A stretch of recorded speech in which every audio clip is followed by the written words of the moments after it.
difficult to talk into the mirror. Yeah, I've been swimming. Nelly, kom maar. Good morning. Good morning. Come in. Come in. And put a little makeup on. Hello. Hey, good again. Mama, I am back. Hello, everybody. She is back. So good to see you. Oh, She is back. so romantic. How come we didn't get kisses and smooches on the way in, man? Would you like it now? It's delayed. Come on, man. Come on, it's too late. The damage is done. Good morning to all of you beautiful souls at home. Hope you had an unbelievable weekend. I was trying to wrap my head around my weekend. My team lost, so I'm feeling a little bit this morning. I know Ash is going to be gloating, but it looks like it's been a beautiful day. Hopefully the beautiful day is going to continue today. Certainly, certainly so. And I think a lot of people are ready for the new week ahead. A lot of people that didn't go back to work is starting today, I'm assuming. You'll be fine. You'll be fine. Can't be the only person going back to work. I'm sorry, I have a little bit of a wardrobe malfunction here, darlings. But it's so good to be back, you guys. I honestly, I cannot wait for that workout today. Because Sister Fern has been living her best life. And I gotta tell you, it is time to get back into the training. Yeah. Hey, I'm only eating air. It doesn't look like you need it though. No, you absolutely don't need it, I can tell you now. Trust me, it's there, but it's all good. We'll do that a little But later. speaking of fitness, because Zoe's definitely stepped into the brand new year on a bang, on a high note, really. I mean, just yesterday you completed 15 kilometers. I did the bay to bay. Bay. So I ran from Hout Bay to Camps Bay, which was quite a run. You crazy girl, why would you do that? That incline getting out of Hout Bay nearly killed me, but I managed to survive it. But you know, I only ended up doing the half. There were people that did the full bay-to-bay run, which meant they started in Camps Bay, went to Hout Bay, and ended there, 30 kilometers. But I think, you know, Cindy Abrams is joining us today on the show, and it's all about getting back into a routine and not overdoing it, doing what you're capable of doing, and incorporating fitness into your schedule that allows you to maintain it. So that's going to be our focus today. Do you feel like you did or did not overdo it? I don't feel like I overdid it, but it was definitely a shock. How are your legs this morning? The legs are fine. It just feels like the whole body got hit by a bus. You know, the shoulder blades, all of that. I feel like I've underperformed this weekend. We've got to get back in it, man. Absolutely lovely. Well done, sir. Well, if you need a little bit of an update on what to wear today, especially if you're looking at the weather, we're going to start off in Johannesburg, a low of 18 with a high of 30. Some thunder showers is expected. Partly cloudy conditions in the morning with a thunderstorm in the afternoon and evening. Little to no wind, so you're good there, and temperatures will peak around midday. Then if you're in Durban, expect intervals of clouds and sunshine with some evening showers. We also have a lot of humidity that side of the world. Humid conditions will be kicking in the evening, allowing for a warm sunset. So your temperatures is a minimum of 24 and a maximum of 27. Moving over to Port Elizabeth, if you're there today, temperatures are pleasantly warm with partial cloud cover. Also a slight breeze traveling at about 17 kilometers an hour. A low of 18 with a high of 25 for today. And if you're in the mother city, also some wind of about 18 kilometers an hour is expected.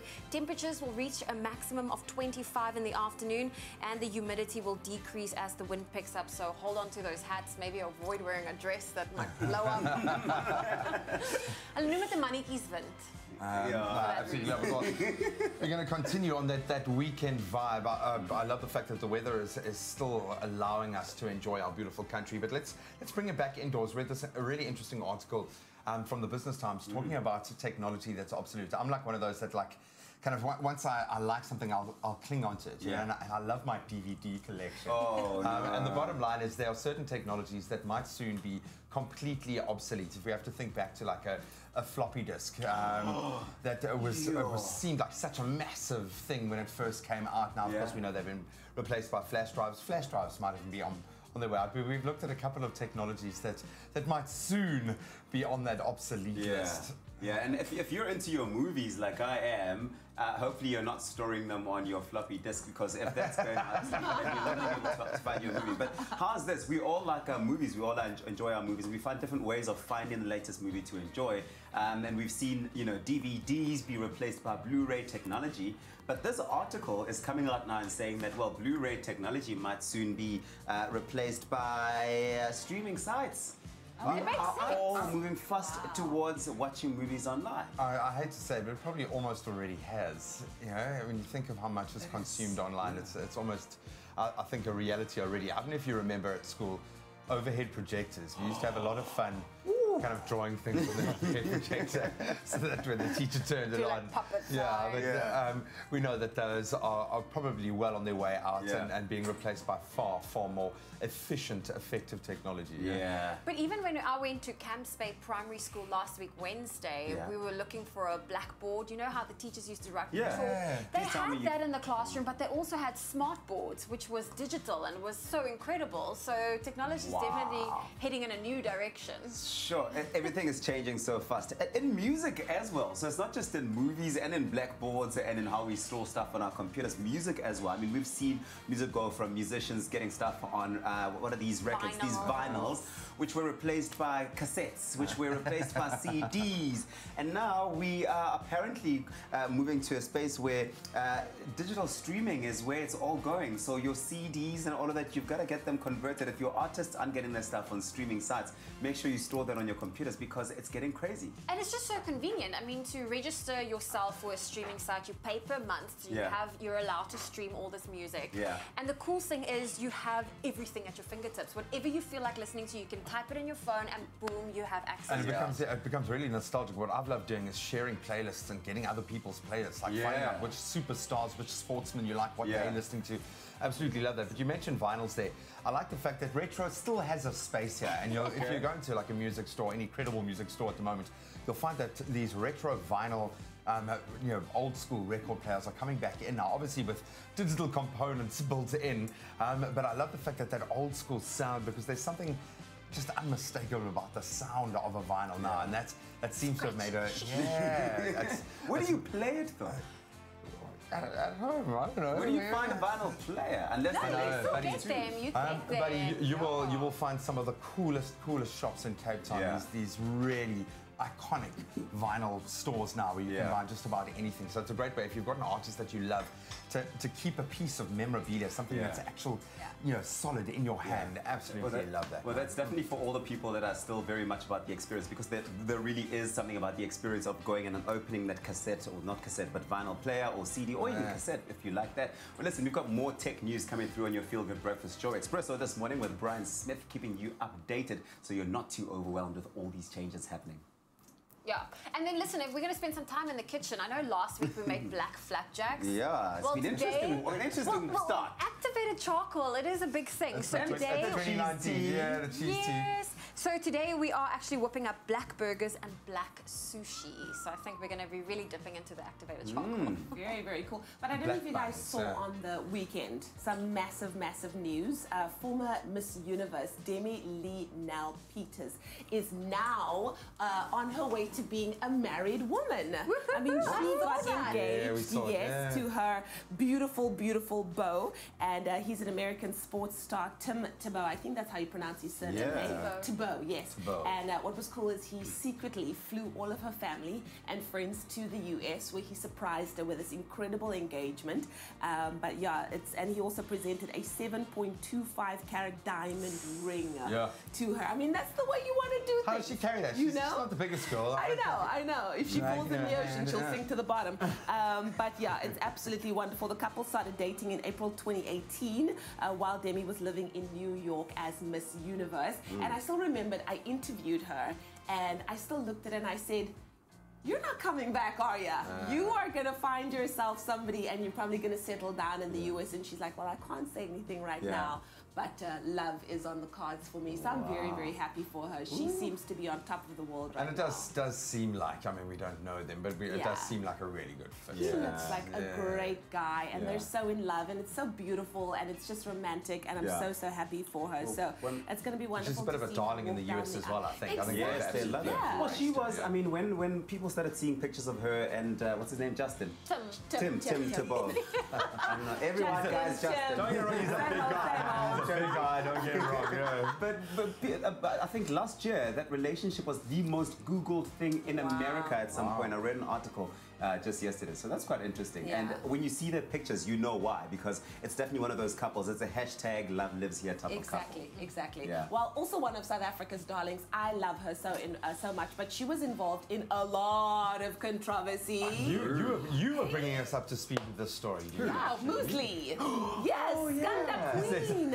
She's okay. So champagne. Exactly. Yeah. So just to reiterate, if anybody does not know what happened, a few days ago on Thursday, she shared an Instagram live video while driving, and then what happens in the video, seconds into the video, all of a sudden you see her go into something that is a car accident, and then the video cuts out. And then it took almost, what, how many hours? 14 hours before her management or anybody let people know. Meanwhile, people were freaking out. They thought Nomuzi was in trouble, that she had died, that she was injured, that it was going to be a tragic situation. Lots of messages went through to Twitter and to Instagram, all to find out that it was part of a car safety initiative or campaign that was done, and people were not having it. She then came back and she released this statement where she said, and I lost the statement here, but basically people were basically saying that it was distasteful. It triggered so many people's memories of being involved in similar things. Yeah, I've been in an accident, and that for me, my heart just went, because we obviously know her, not incredibly well, but we've had her on the show, we love her. It's traumatic to have to go through something like that. I love the fact that it's got that reach. It's the shock tactics. I know it's something that they use a lot in Australia, where they use actual footage from accidents, CCTV footage, onboard camera footage, to try and get people to understand. And maybe we've reached the point there where people need to get it into their heads that you cannot be posting, writing videos on your cell phone at all while you're driving. But I'm kind of on the fence with this one, because you can see the hairs on my arms rising just thinking about it, because I thought it was real. Yeah, I thought it was real. A lot of people momentarily traumatized by that.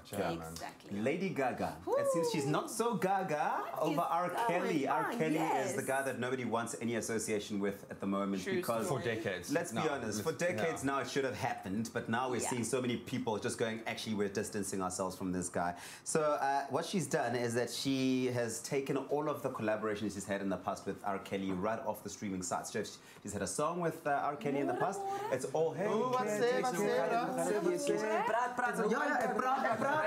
Happy New Year.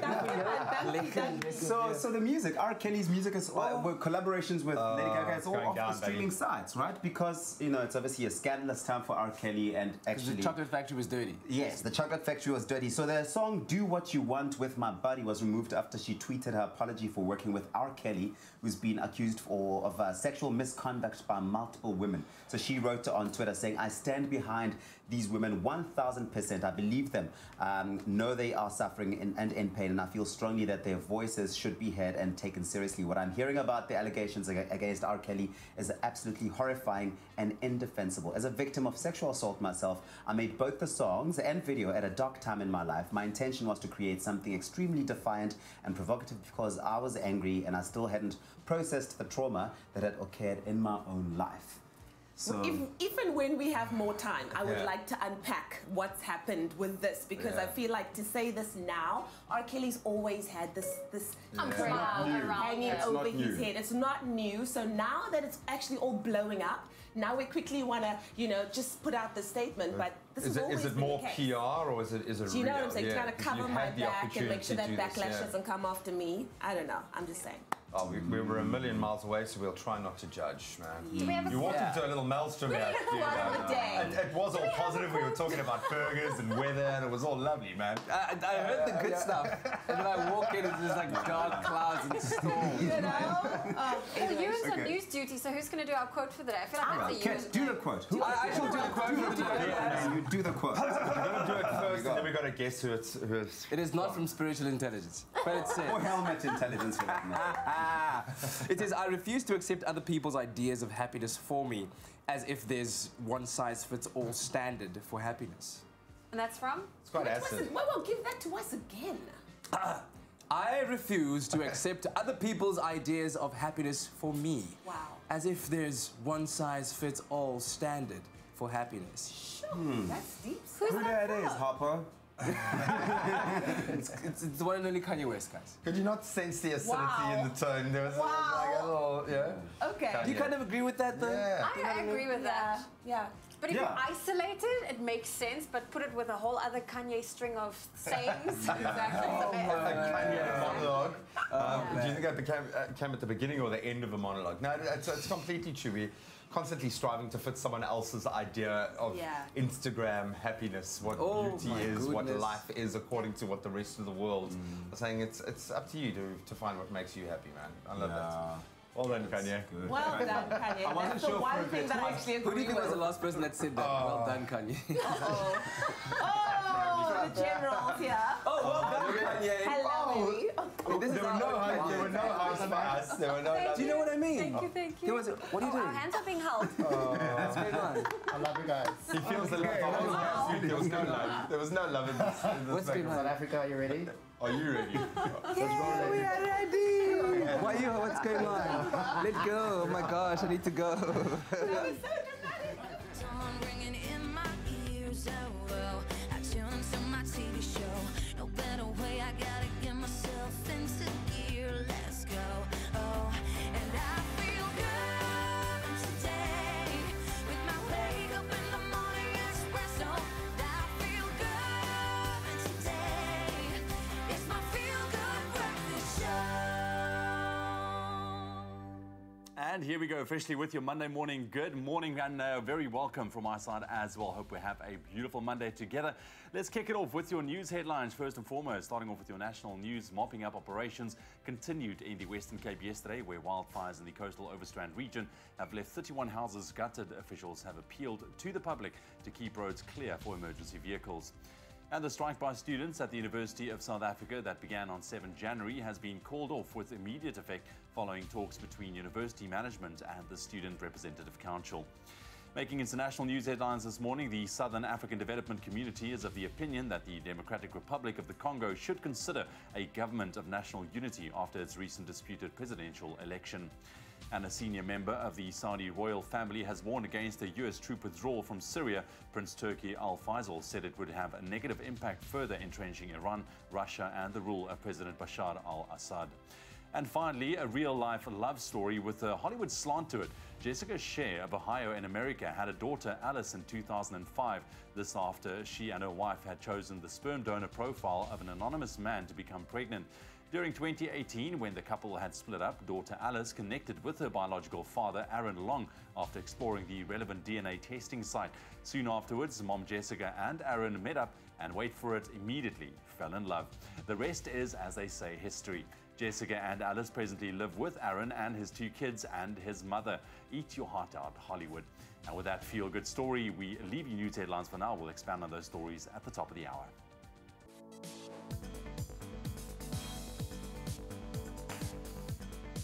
Let's kick it off with cricket this morning. Pakistan ended day 3 of the 3rd test against the Proteas on 153 for 3 yesterday, still needing 228 runs to win. Day 4 of that final test in Johannesburg gets underway from 10 a.m. today. In football, locally, a bit of a shock. SuperSport United fell to their 6th loss of the Absa Premiership season on Saturday as they suffered a 2-0 defeat to Black Leopards. Now, the results, Bloem Celtic drew 1-1 with Arrows, while Cape Town City drew 2-2 with Baroka. A little further afield, Ole Gunnar Solskjaer became the first Manchester United manager in history to win his first 6 games in charge as United beat Tottenham Hotspur by 1-0 in the Premier League last night. Elsewhere, we saw West Ham stun Arsenal by 1-0 in the North London derby, while Liverpool edged out Brighton 1-0. Then staying with football, tragic news. The South African football family are in mourning with the news that former Bafana striker Phil Chipamasinga passed away at the age of 49. Our thoughts and prayers go out to the friends and, of course, the family of Phil on what must be a very difficult morning. Thank you, Graham. Well, let's kick your morning off by taking a full look at your weather. And we also want to say thank you to the beautiful sunrise photos coming through. Louise Cherry sent us this beautiful picture from Umgababa and KZN. Louise, today you can expect cloudy conditions with some afternoon showers and a maximum of 26 degrees. But let's look at the rest of the temperatures, starting off in Polokwane. A low of 19 with a high of 30 is expected. Mbombela 21 with a high of 29. Partly cloudy in Pretoria today, 19 with a high of 32. Johannesburg 17 with a high of 30 degrees. We have partly cloudy conditions in Mahikeng, 21 with a high of 37. Klerksdorp 20 with a high of 35. Partly cloudy in Kimberley today, 19 with a high of 38. Bloemfontein 16 with a high of 37. If you're in Richards Bay today, partly cloudy conditions with a low of 23, a high of 30 degrees.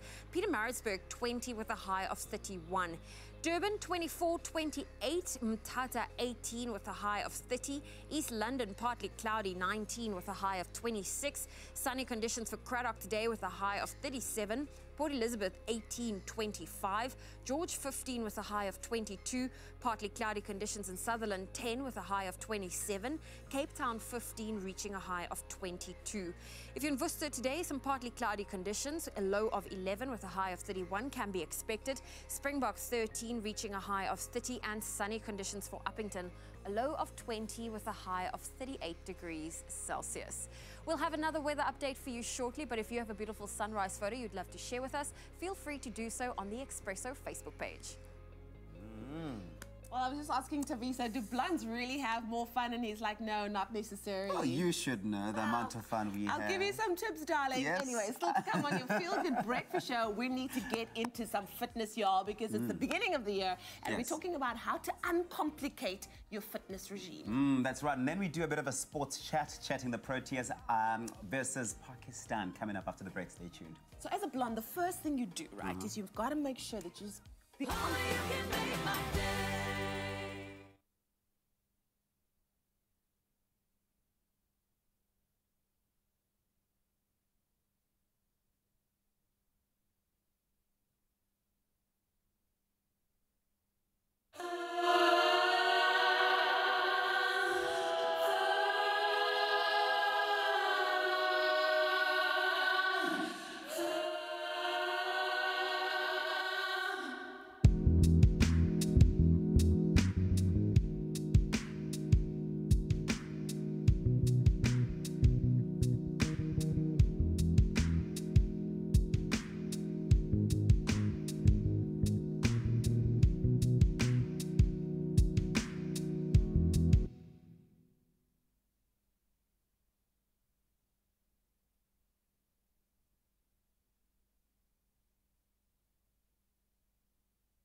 It's my feel-good breakfast show. Welcome back to your Feel Good Breakfast Show. It's Expresso right here on SABC3. So good to be back home and with a family, but it's time for us to head to social media. We're looking at our very first social media update for the day, and we want to know from you, what is your love language? If you know by now, I'm a huge believer in love languages. If you don't yet know yours, you can actually do a test on Google by typing in simply love language test. But here they are: receiving gifts, quality time, words of affirmation, acts of service or devotion, or physical touch. It is really important to know what your language and what your partner's love language is. And of course, we'll be discussing this a little bit later on in our relationship segment with Dr. Eve. Mine is quality time, because I'm a quality time kind of girl. Let's see, Luyanda says, my love language is spending quality time. It's my grandfather's birthday today, and usually I'll be calling him at this hour. Tyree says, my love language is spending quality time. Also, Veena Naidu says, definitely quality time, love and laughing. That's the best way to make memorable moments. Seem like quality time is a lot of people's love languages. The question is, which love language is yours? All right, so 2019 is now officially underway. Maybe your New Year's resolutions is in place with regards to your exercise and your diet. And we are helping you out this morning because what we found is that people tend to overcomplicate their approach to fitness and how to go about that with regards to their diet and how they need to structure their setup in terms of reaching their goals. So this morning we're connecting with Cindy Abrams this morning. That's going to be taking us through a bit of an exercise segment later on as well. But to chat about what's her approach to not overcomplicate a workout so that you can actually reach those goals. Cindy, thank you very much for joining us this morning. Lovely to have you. Thank you for having me. Nice seeing you both. Good to see you too. And you know, I'm very excited for this chat because I'm guilty of overcomplicating it. You know, you're going back, you hit it hard, but I need to ask you, being, you know, in personal training for a number of years, what is the thing that people tend to do that make them overcomplicate their new fitness routine or their exercise regime? So basically, someone that doesn't train tend to get up and think, oh, I'm going to New Year's resolution train. So then they jump straight into CrossFit training or powerlifting or boxing. You should gradually work yourself into it. So like if you don't exercise, taking a dog for a walk. So you have to find something that is simple, that's easy, that you enjoy, that you're not going to feel so much pain tomorrow morning. You don't want to go back to the gym. So you get into the gym and you start lifting all these heavy weights tomorrow morning, biceps, triceps. So I'm not doing that again for another week. Yeah. And ease into it. Exactly, and I do also find by taking that approach in terms of, you know, going in there and smashing a workout, you maybe keep it up for a couple of days and then you're like, this is not for me, because it scares you off. Yes, it does. So what's your biggest advice in terms of that specifically and how you personally work around that? Well, so basically what I do is when I started gymming like 15 years ago, I found something that I enjoyed, but I was a dancer. So I started with dance classes.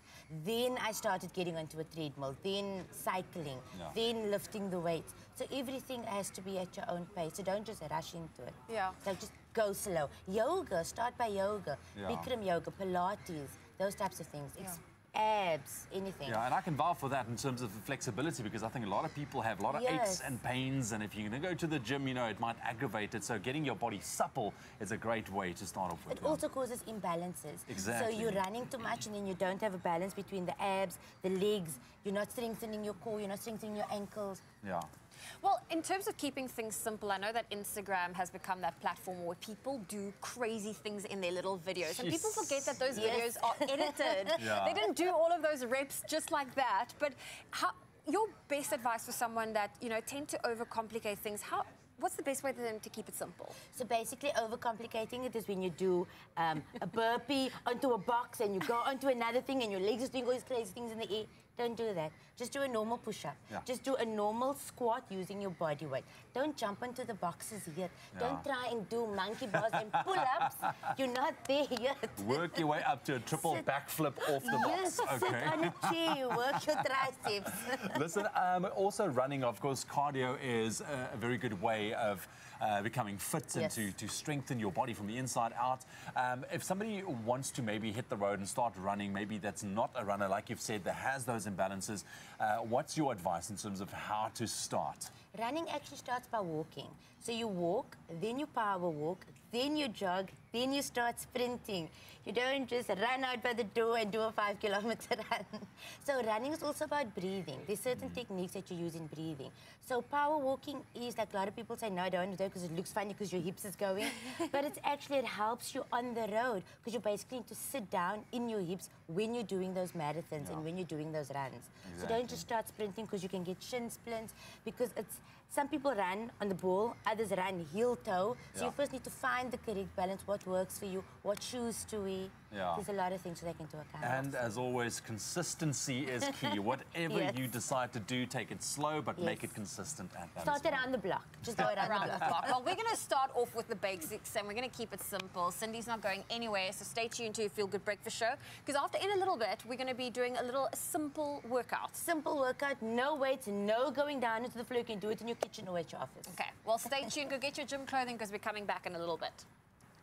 Well, I can tell you it was another weekend packed to the brim with exciting sporting action. So our friend in Sport Digital Sports editor Ashfaq Mohammed is with us this morning as we take a look at the standout sport results from the weekend. Please stop. We almost didn't invite you this morning. We do first, though, gentlemen, have to pay tribute and send our condolences and love to the family of Ntate Philemon Phil Chipa Masinga, who passed away on the weekend. Safa announced this actually yesterday, that he had passed away at the age of 49.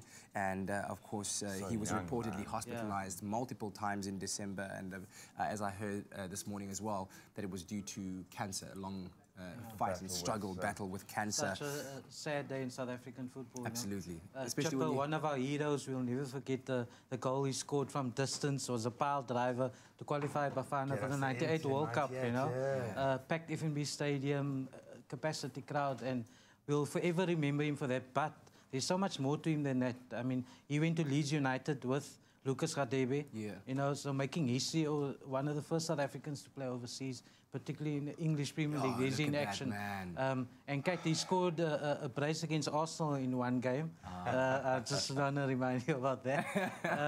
But yeah, he also played in Italy and in the United Arab Emirates as well. So wonderful career. Of course, locally, Jomo Cosmos legend, and then Mamelodi Sundowns before he went to part of the Leeds. 96 Dream Team as The well. the class of 96. Yes. Like, I was actually thinking when you were talking about that goal that got us to our first World Cup in France. If it wasn't for that goal, we wouldn't have songs like ding, do you know what I mean? Barker flying there. that goal sparked a song that Absolutely. moved a generation of South Africans to pride. And there was a wonderful message from Benny McCarthy yesterday saying that he sort of laid the path for future generations to play overseas, you know. So yeah, sad moment, but we celebrate his achievements. Yeah, unbelievable body of work, and we certainly send our love and our condolences to his family. I think the broader footballing family is really feeling it as well. But of course, a busy weekend of sport. We're trying to control ourselves here. Obviously, it wasn't the best one on the football fields, but let's quickly bring us up to speed with the crickets, where the Proteas doing incredible. Dwayne Olafia, what is going on with this young man? Where has he been all our lives? Those bounces are vicious. I said on Friday how he gets it to lift off a good length, and he was just in the face of the And look, he got peppered by a few as well when he went into so bat. he got his own back. But of course, Hashim Amla also scoring some runs. But Connie de Kock, the highlight of the weekend, you know, 129 of the 138 balls. That's incredible. The way he kept the tempo going. That tells the tale of this whole test series, really.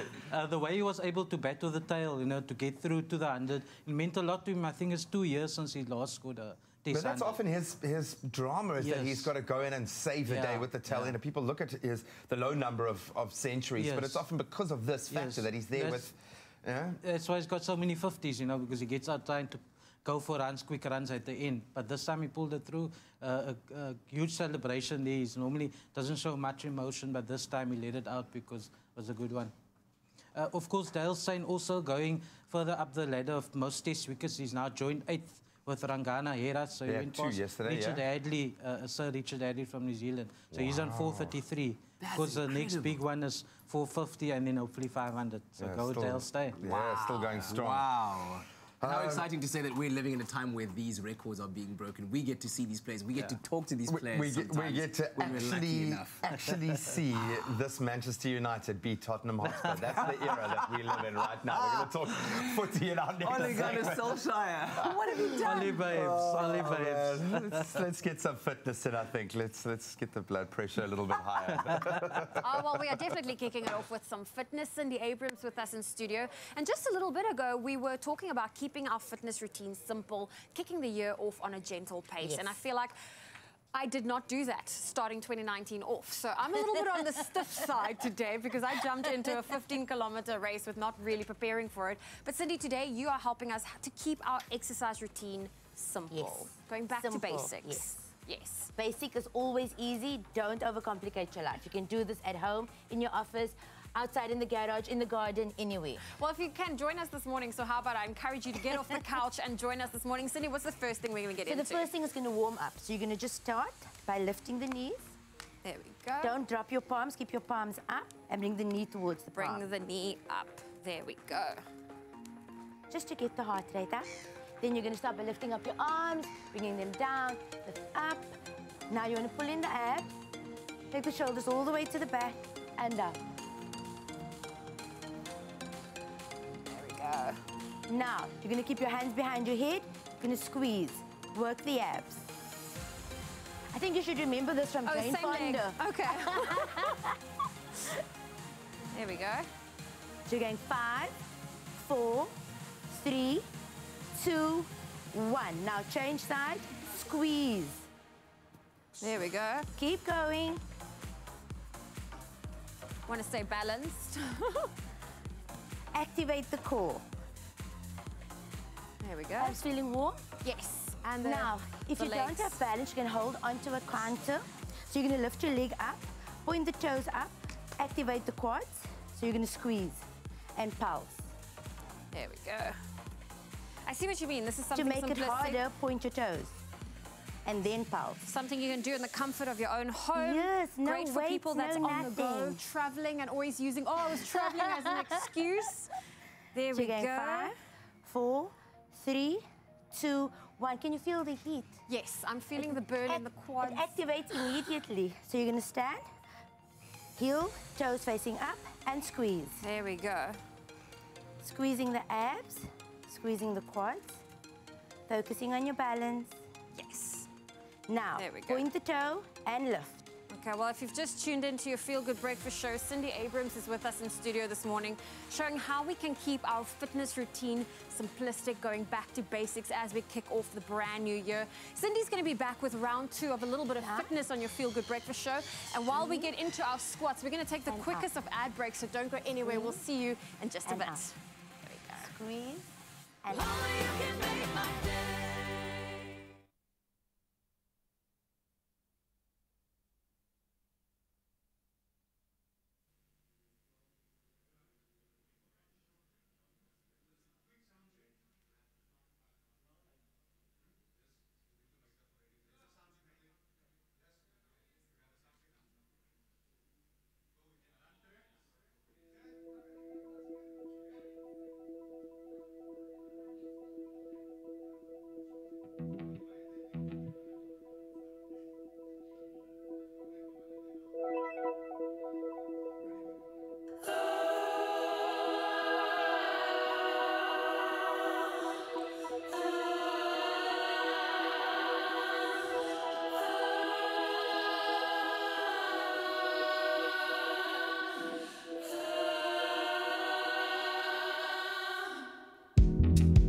Stand back and stare at the bag.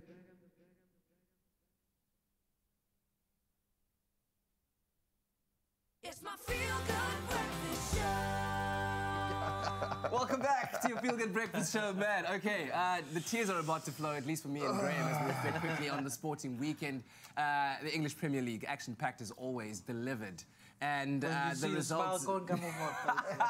Ash's team did the most, and he's loving it right now. But let's reflect on the results. Shall we begin with the highlight of the weekend? Yeah. Of Spurs the year, let's say, v for you, yeah? United. What a game. What a game. I mean, David De Gea. end-to-end stuff. David De Gea, unbelievable. 11 saves in the second half alone. The man was like a one-man machine there for United. Keeping Harry Kane, Son, Eriksen, all of them just came pot shots non-stop. He was diving all over the place, but also standing tall. Quite crucially with it's Dele Alli. management of space and cutting the the angles one-on-ones, was you superb. know. Dele Alli should have finished, I think.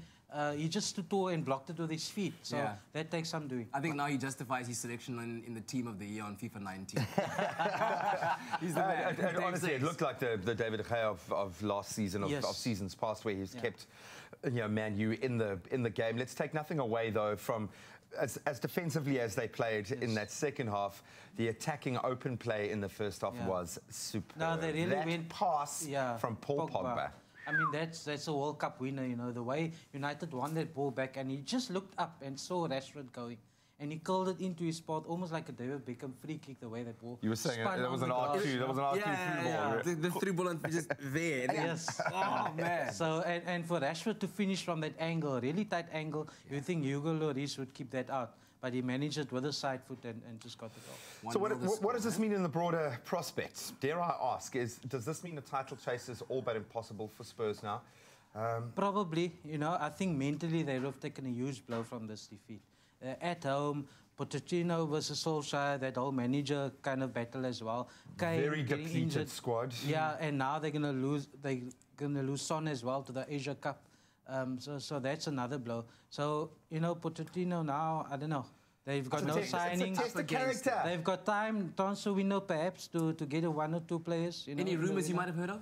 Not yet. We know Spurs, they haven't splashed the cash at the moment. They're very tight. So I think he's going to have to look at something, because if they want to compete still with the title or top. 9 points to recover in 17 odd games. It's going to be tough with Liverpool. But let's speak about the winners. You know, Solskjaer, 6 in a row now. So does he keep the job long term? I think they'll wait till end of the season if he makes top 4 perhaps. So now you'll say they're obliged to, but by the end of the season could be a very different still story. a long way to go. Yeah, quick little look at the other results of the weekend. West Ham beat Arsenal 1-0. Brighton lost to Liverpool 1-0. Chelsea beating Newcastle 2-1. Local results, if you didn't see the sports over the weekend, I think we can just maybe browse through those very quickly. Local sporting action over the weekend as well. Super Sport United. Yeah, going down to Black Leopards 2-0. I mean, that's a huge upset. And City Baroka, always a lot of goals, and again 4-goal thriller there. And Celtic, all the others, all draws. But of course, Kaizer Chiefs also lost in CAF Confederation Cup to Zesco United. That's a very disappointing defeat considering the results of recent weeks. Yeah. All right. Well, that's all the sporting action that we had for you over the weekend, at least the roundup thereof of the results. I feel like we should let you savor this moment just a little bit more, because it is.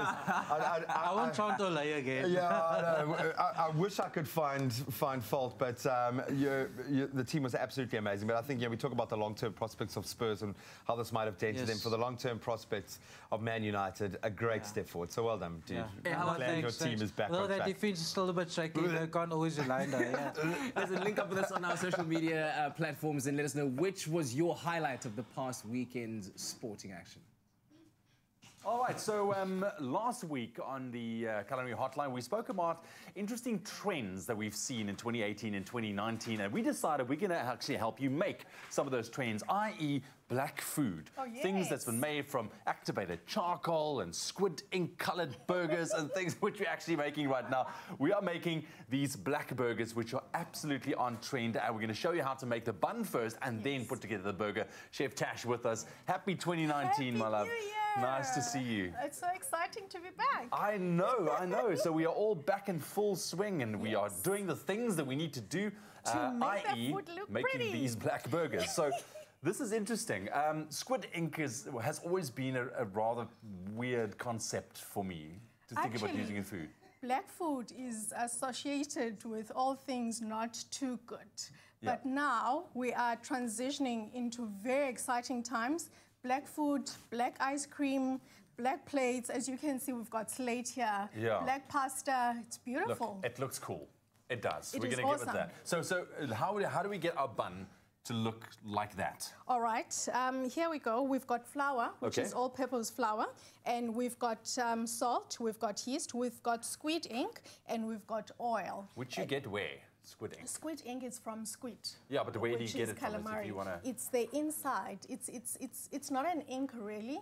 It's sort of a membrane stuff that comes from inside the squid. But can you buy it at your... You can buy it. It's now becoming easily accessible. Okay, cool. So some flour, some salt. Salt, yeast, squid ink, and oil. Remember, please mix that for me. Sure. Move that over here. When you are going to bake and you are going to use yeast, you must never pour your yeast on top of your salt, because the salt kills the yeast. I see. Okay. So always in the water first. Yes, always in the water first. Right. If you want to get your hands on this particular recipe, SMS the keyword burger to 33728. That's burger to 33728. If you want to be on trend with the foods that you make 2019, try this guy out. Oh, yes. It looks very cool.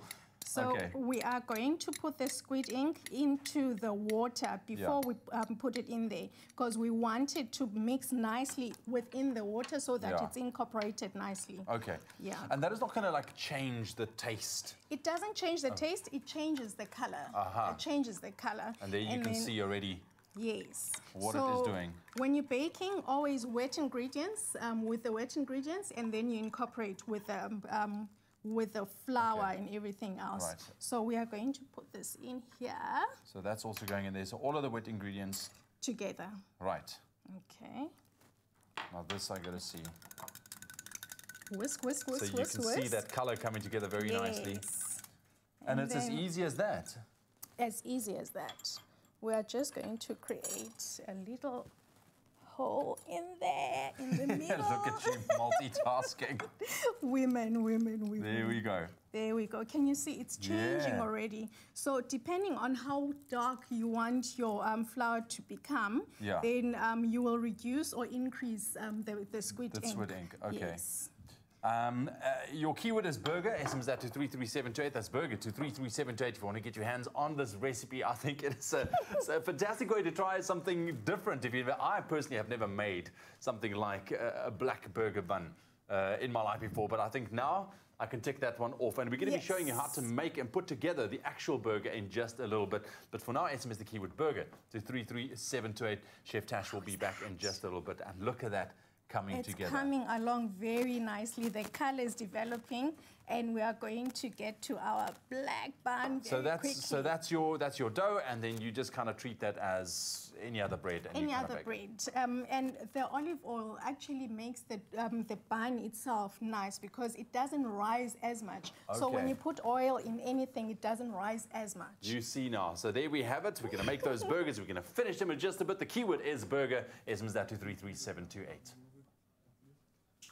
So unusual, but so delicious looking. We're going to take a quick break right here on your Feel Good Breakfast Show, Expresso. After the break, you get to know our performer for this morning. It's Aloa Ghosts.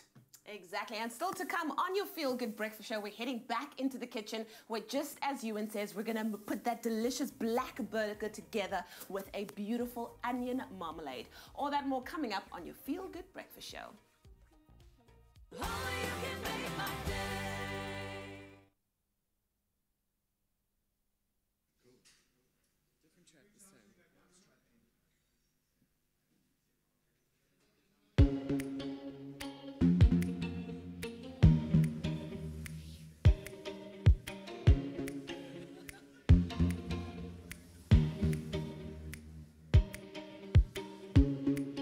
Painkillers in my blood, slowing me down,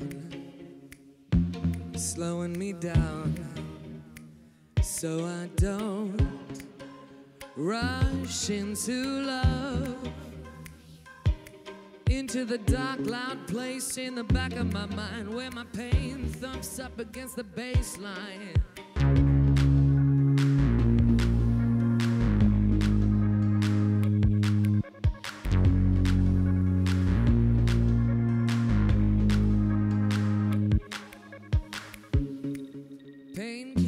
In my blood, slowing me down, so I don't.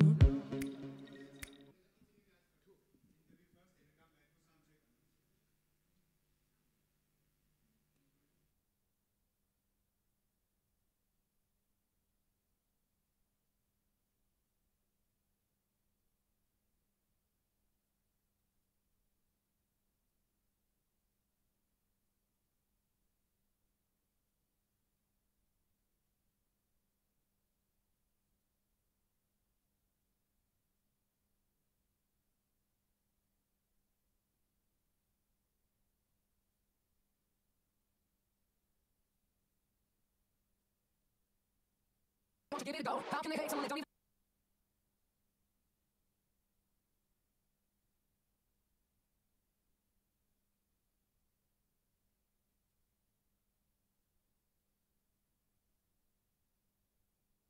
It's my Feel Good Breakfast Show.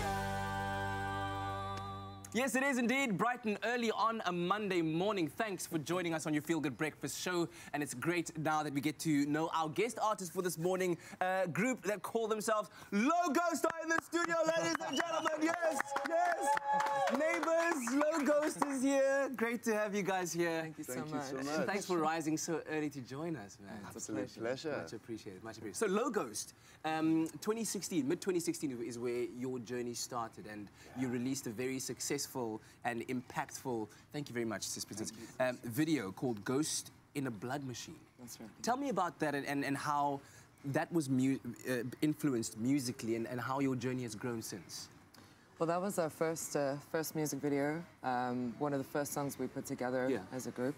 And yeah, that was the beginning of sort of our creative trajectory. Really. It really focused us in a particular direction. Yeah. And what direction would you say that is? Because I mean, I'm asking this question because the song addressed a very particular, impactful issue and a very important one. Yeah. So you know, we write very honestly about things which are our experience, which we feel are important. One of which being the queer experience. So that video particularly is about internalized homophobia and how it can, you know, damage those who experience it, which is something, you know, it's part of my life. So that was where that came from. Yeah, and through the years, you still continue to write about things that that influence you, that affect you, that are honest and true to you as well. So. Things like mental health issues as well. Yes, exactly. That kind of thing. Anything, you know, we feel that it's very important to show ourselves to those who listen to us, and hopefully that way we can connect. Yeah. And we all feel a little less alone. That's very true. And man, do we all need that, right? That little voice that tells us that we're not always alone. But let's talk about 2018. Your music was streamed over 500,000 times worldwide. That's very, very amazing. I mean, what a success. I mean, you definitely are doing things there. What have been some of your most cherished highlights so far, would you say, in your journey as a group? Wow. Yeah, well, I think Employee of the Year goes to our song Night Flowers, which racked up a huge amount of streams, you know, Spotify and stuff like that for us. So it's done great work for us. And we've had so many. We've been working on a new album for this year, and that was really an exciting process last year. Very much so we've been very busy. We've written over 60 songs. And over 60 songs? Yeah, we'll have to cut that down. The full box set. The greatest hits that no one's ever heard.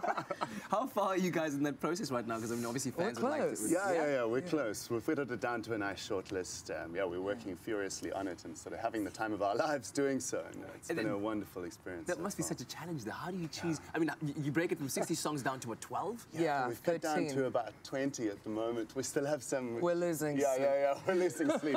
Picking your favorite children. You can't do that. Child in your brood. Anyway, guys, it's great to have you here. Thank you. And thanks for being here on a Monday morning, getting us started. And can't wait to hear the music. Make sure you don't miss out on that. One more time, South Africa, Mzansi Africa. Aloa Ghosts is here! Yes, neighbors, they're here. Oh my goodness. Listen, time for us to now also play some games with you so early on this Monday morning. And the question we're asking you, are you up to date with the who's who in South Africa?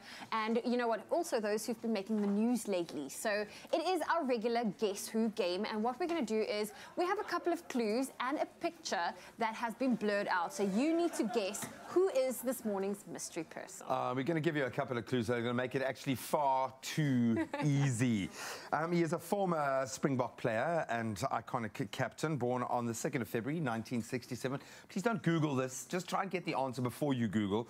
He played flank, and wore an iconic number on his back. I won't mention it. South Africa, of course, he led them to the World Cup in 1995. And interestingly enough, he was played quite well, I think, by Matt Damon in the movie Invictus. If you don't know who this is.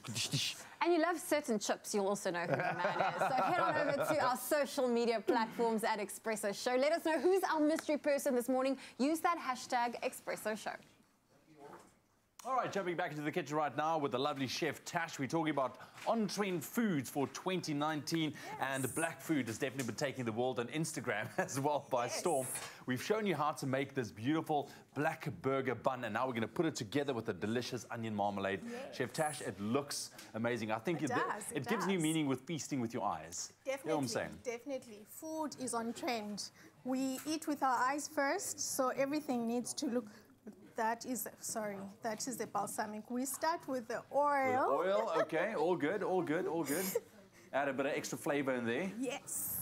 And then we are going to fry our onion. Okay. For about 8 to 10 minutes until it's very soft. The reason why we're doing it for so long is that it needs to be very soft and it needs to caramelize. So we are looking after the caramelization. Okay. I'm going to lift that up just a little bit. So getting that sizzle in there, but like you say, take your time with this one because of course you can make this in advance as well, so you can stick it in the fridge. Definitely, especially the marmalade. That's the one. Especially the marmalade. So we are going to come to assembling our burger. Okay. So what we do, when you cut your burger, do not take your knife and cut in your hand because you will cut yourself. So we cut in half. Just like that. Just like that. And then we are going to start with... look at that inside, eh? How beautiful is that? Let's put it together, Chef Tash. The keyword is burger. SMS that to 33728. That's burger to 33728. If you want to get your hands on this black burger bun recipe with some onion marmalade. Very easy. So you can, of course, go with any meat that you want. You can go burger meat. What is this here? Is this...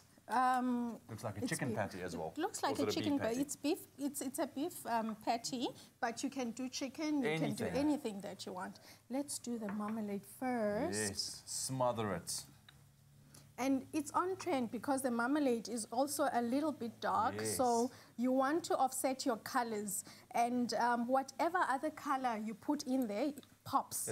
So you can see the yellow, you can see the green. It looks beautiful and delicious. And exactly, and we've been talking about all those things that you can do with this type of food. You mentioned risotto off air as well. Sushi rice, which we're going to be doing as well. You can do risotto, but remember what you do with squid ink, you need to mix it with something liquidy so that when you incorporate with anything, it dissolves. How beautiful does that look? Perfect, Chef Tash. Onions are sizzling away up there, but look at that burger. Try this one out. The keyword is burger. SMS that to 33728. That's burger to 33728.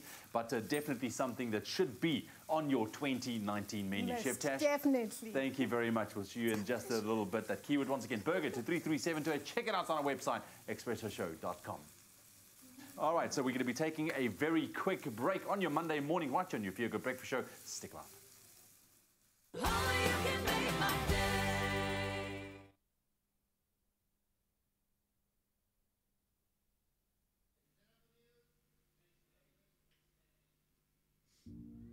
I will make and burn an effigy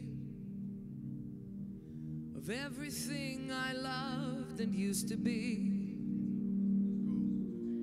I will burn it to the ground and hope the light will turn you around. So please, lay your hands, lay your hands, lay your hands on me. Just lay your hands, lay your hands, lay your hands on me. There is skin and there is ground. Heart breaks with the deafening sound. In the silence left behind, you tell me I am not your kind. But lay me down, lay your hands on me. Lay your hands on me.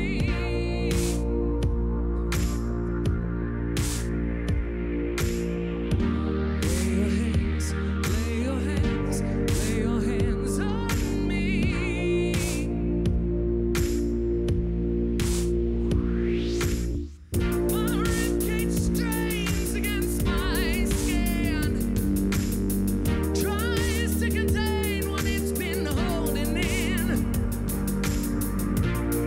With a split and a crack and a tear, I will meet you there. I will meet you there. Just lay your hands, lay your hands, lay your hands on me.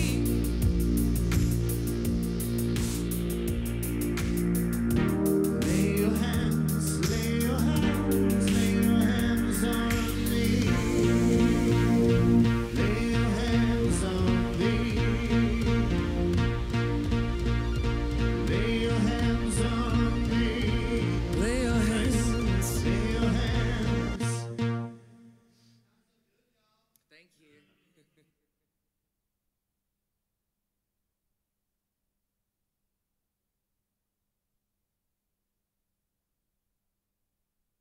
It's my feel-good breakfast show. Welcome back to your feel-good breakfast show, Expresso, on a Monday. Thank you so much for choosing to wake up with us this morning. We've made black burgers. We've got an awesome performance coming through from Aloa Ghosts and Dr. Eve a little bit later on. Right now, though, time for the news. Thank you so much, Teresa. In the national news this morning, mopping up operations continued in the Western Cape yesterday, where wildfires in the coastal Overstrand region have left 31 houses gutted and 28 partially damaged. The chief fire officer of the Overstrand municipality, Lester Smith, says although the fire in the Betty's Bay area has been contained, fire personnel are still monitoring the area and attending to any hotspots and flare-ups. There is no threat to any property at this stage, he said. Officials have appealed to the public not to go sightseeing while mopping up operations continue and to keep roads clear for emergency vehicles. The University of South Africa's student strike that began on the 7th of January has been called off with immediate effect following talks between university management and the Student Representative Council. Spokesperson for UNISA, Martin Ramochela, says the talks, which ended on Saturday, addressed registration challenges at the university, including enrollment planning, accreditation, provision of laptops, and other matters. All university activities will resume as of today. With over 400,000 students enrolled, UNISA is the largest distance learning institution in Africa and the oldest open distance education university in the world. Now moving further abroad, the Southern African Development Community thinks the Democratic Republic of Congo should consider a government of national unity after its disputed presidential election. South Africa's Foreign Affairs Minister Lindiwe Sisulu told a media conference yesterday. She said seeing that there seems to have been an amicable resolution between opposition leader Felix Tshisekedi and outgoing President Joseph Kabila, it would make sense that this would take into account the opposition Fayulu group as well. She said a government of national unity would be a great step. And then finally, a senior member of the Saudi royal family has warned against a U.S. troop withdrawal from Syria. Prince Turki Al Faisal said the action would have a negative impact, further entrenching Iran, Russia, and the rule of President Bashar al-Assad. He said that the world community was guilty of neglecting the Syrian people, and the U.S. troop withdrawal would make things worse. U.S. President Donald Trump announced in December that it was time to bring U.S. troops home from Syria. And then, in an unusual conservation effort, Albert Ngadera has turned his home in Burundi's capital, Bujumbura, into a refuge to save the country's declining crocodiles from being snapped up for dinner. Albert's heart went out to the creatures and he decided to buy 12 baby crocodiles, settling them in his home's backyard. But his croc stock has since increased drastically after some 45 babies are expected soon. He's now hoping fervently that the land promised by the government will materialize so that he can develop his own wildlife park, complete with a restaurant where croc burgers will definitely be off the menu. Well, that was a very feel-good story. Hopefully he never lands on the menu. Here's your sporting news.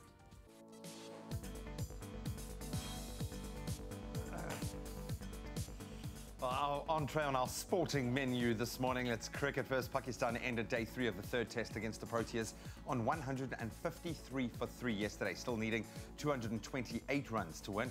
Earlier in the day, Quinton de Kock was the star, hitting a match-saving 129 to help South Africa post 303 in their second innings before Dale Steyn took 2 wickets to leave Pakistan definitely on the back foot at the close of play. So day 4 of that final test in Johannesburg gets underway from 10 a.m. today. Locally in football, SuperSport United fell to their 6th loss of the Absa Premiership season on Saturday, suffering a 2-0 defeat to Black Leopards at the Toyando Stadium.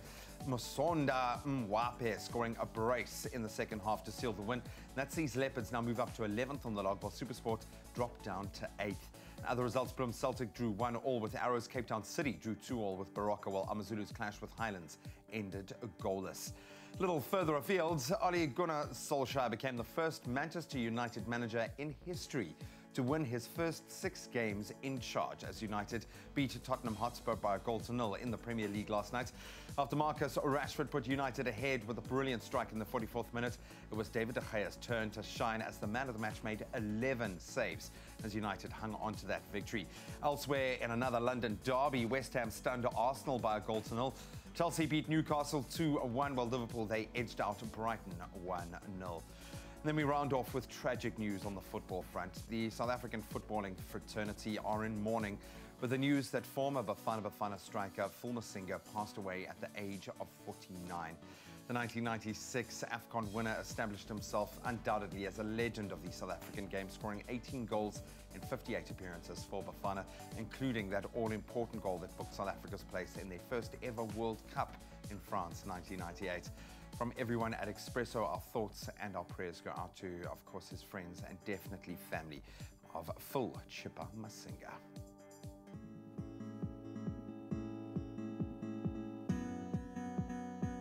And let's take a first look at the roads. If you are in Gauteng in Midrand, there is a stationary vehicle on the N1 northbound after the Allendale Road, which is obstructing the left lane. Please keep a lookout for that. And if you are in Athlone in the Western Cape, on the N2 inbound, there has been an accident after the Jan Smuts M17 off-ramp. The center lane is obstructed and causing delays, so please do approach that with caution as well. After the trains, the Southern Line, there is a faulty track circuit between Woodstock and Cape Town, affecting the Simonstown line, so please do allow for an extended travel time. Thank you, Tabiso. We'll look at the beautiful sunrise photos we've been receiving, so thank you to each and everyone that's been sending them through. Tabang sent us this beautiful orange skyline from Mafeking, where partly cloudy conditions can be expected today. Some humid conditions as well, and a light breeze traveling at about 15 kilometers an hour. Your maximum for today in Mafeking is about 37 degrees. But looking at the rest of the temperatures, Polokwane, a low of 19 with a high of 30. Mbombela, 21 with a high of 29. Partly cloudy in Pretoria, 19 with a high of 32. Johannesburg, 17, reaching a high of 30. Mahikeng, 21 with a high of 37. Klerksdorp, 20, reaching a high of 35. Kimberley, 19, 38. Bloemfontein, 16 with a high of 37. Partly cloudy in Richards Bay today, 23 with a high of 30. Pietermaritzburg, 20, reaching a high of 31. Durban, 24 with a high of 28. Mthatha, 18 with a high of 30. We have some partly cloudy conditions for East London today, a minimum of 19, a maximum of 26. Cradock, 15 with a high of 37. Port Elizabeth, 18, reaching a high of 25. Partly cloudy conditions in George today, 15 with a high of 22. Partly cloudy in Sutherland, 10 with a high of 27. Cape Town, 15 with a high of 22 for today. Worcester, 11, reaching a high of 31. Springbok, 13 with a high of 30. And sunny conditions in Uppington, a low of 20 with a high of 38 degrees Celsius. Well, that's where we leave your weather. We'll have another update for you, but let's take a look at who is celebrating their birthday today. Happy birthday, a very happy birthday to you. I'm just going to give you a moment to feel that birthday vibe, especially if it is indeed your birthday, the 14th of January. Year is flying by us, but if it is your birthday today, first of all, happy birthday. And you'll be interested to know that you share it with a superhero. Okay, That's right. The guy who plays the Flash, and I only know this because obviously our Kim Engelbrecht is on the Flash. Okay. She played the mechanic, absolutely awesome. But Grant Gustin is celebrating his birthday. Brilliant young actor doing some amazing things, then obviously plays the iconic TV character version of the Flash. Also share your birthday with LL Cool J, Jason Bateman, one of my favorite actors slash comedians, funny man, the ultimate straight guy. So funny. Absolutely love that. Likewise, pop star Kai, all born on the 14th of January. Kai, is he part of the K-pop? He looks like he's part of the K-pop. Listen, I think 2019 is going to be K-pop year. I have that feeling. I think they're going to dominate. I need to start getting myself into that space. Well, look, these celebrities are not the only people celebrating their birthdays. We shift the attention over to you, the most important people. Exactly, the real VIPs stars of it all. Pauline would like to wish her daughter, Natalie, a happy birthday today. Natalie's a gorgeous. She looks like a bit of a celeb. Yeah, let's be honest. Actually. Then Norma Swazi is also getting wished a very happy birthday. It doesn't come from anyone in particular, so we're going to say it's from just us. No, your friends and family absolutely love you, no doubt. She also looks gorgeous. What's with the rock star? Happy birthday, viewers today, Swazi.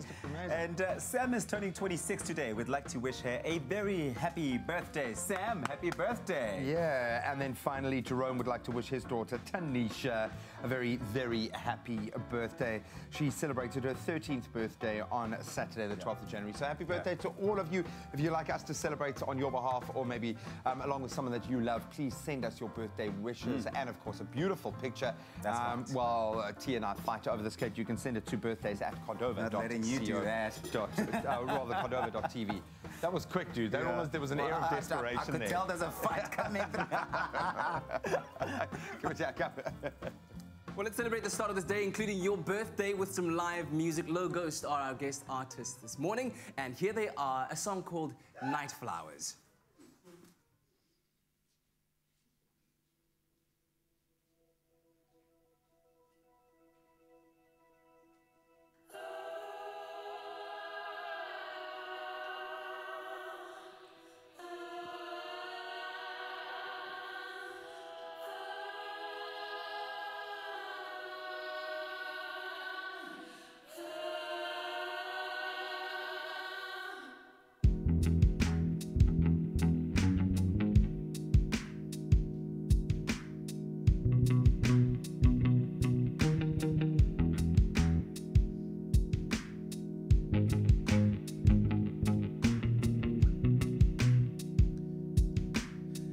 Turn back, trembling one.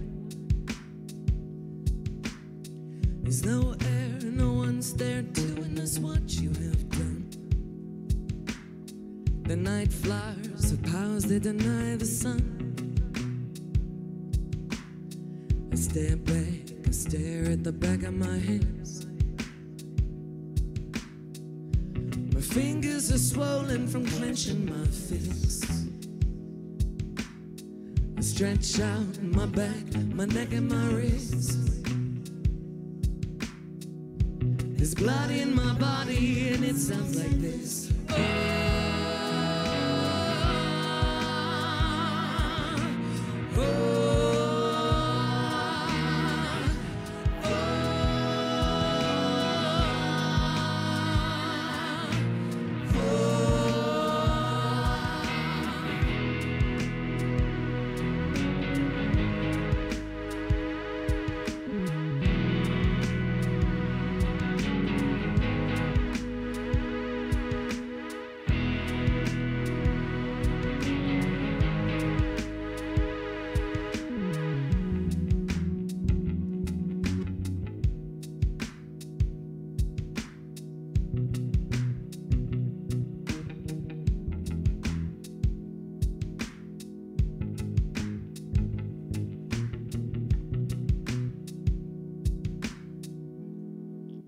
It's cold in this water, but I can't reach the sun. Holy, holy water, I'm holding on. There's blood in my body. I'm holding on. There's blood in my body. I'm holding on. There's blood in my body. There's blood in my body, and it sounds like this.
It's my feel-good breakfast show.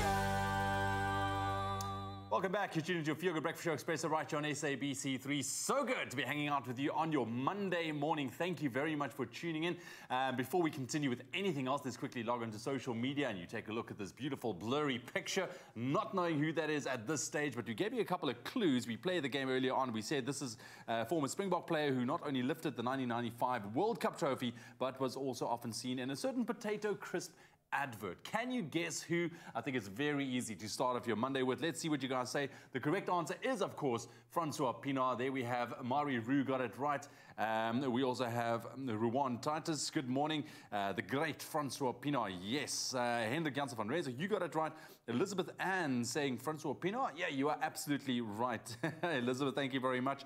And another one here, Shireen Abrams. You got it right. And Mornay France. It looks like you guys are certainly switched on. Thank you very much for taking part in our online conversations. Remember, continue doing so throughout the course of your Monday morning using that hashtag Expresso Show.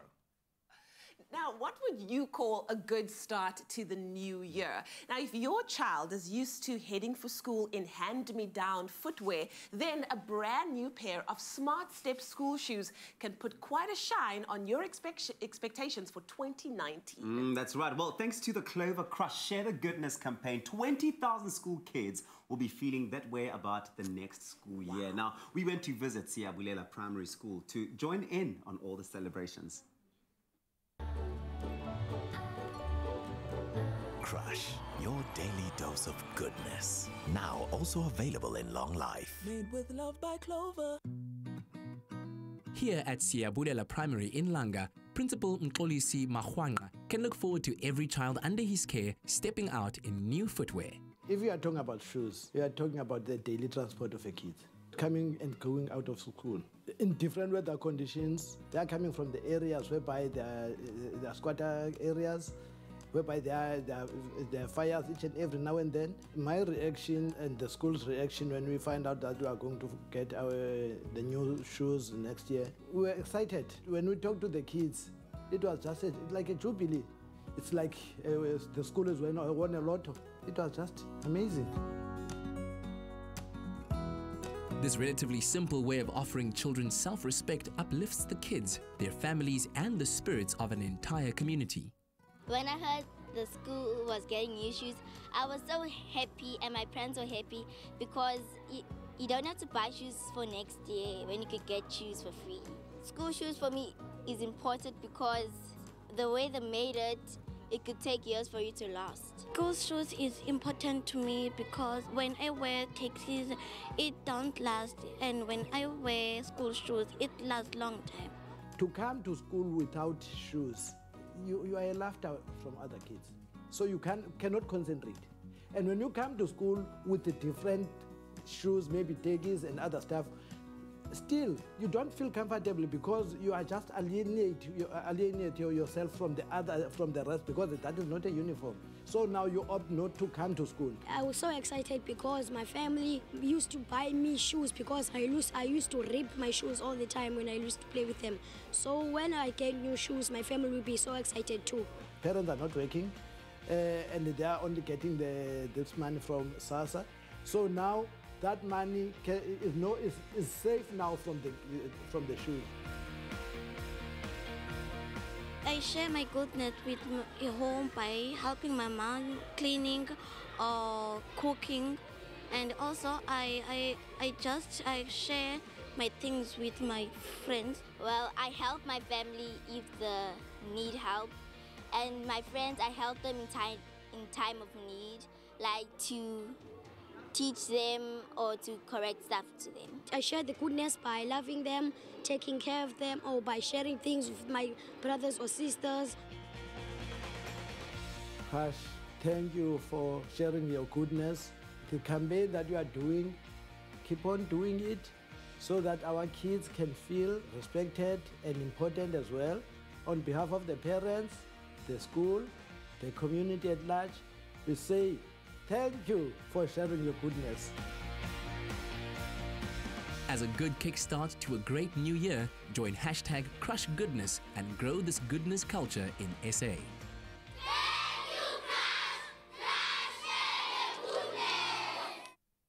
It is so heartwarming. I know. Well, listen, this campaign, it continues to walk the talk with Crush sharing the goodness and really encouraging a giving, helping, and caring culture. Exactly, and this is amongst our school children and adults all around our beautiful country.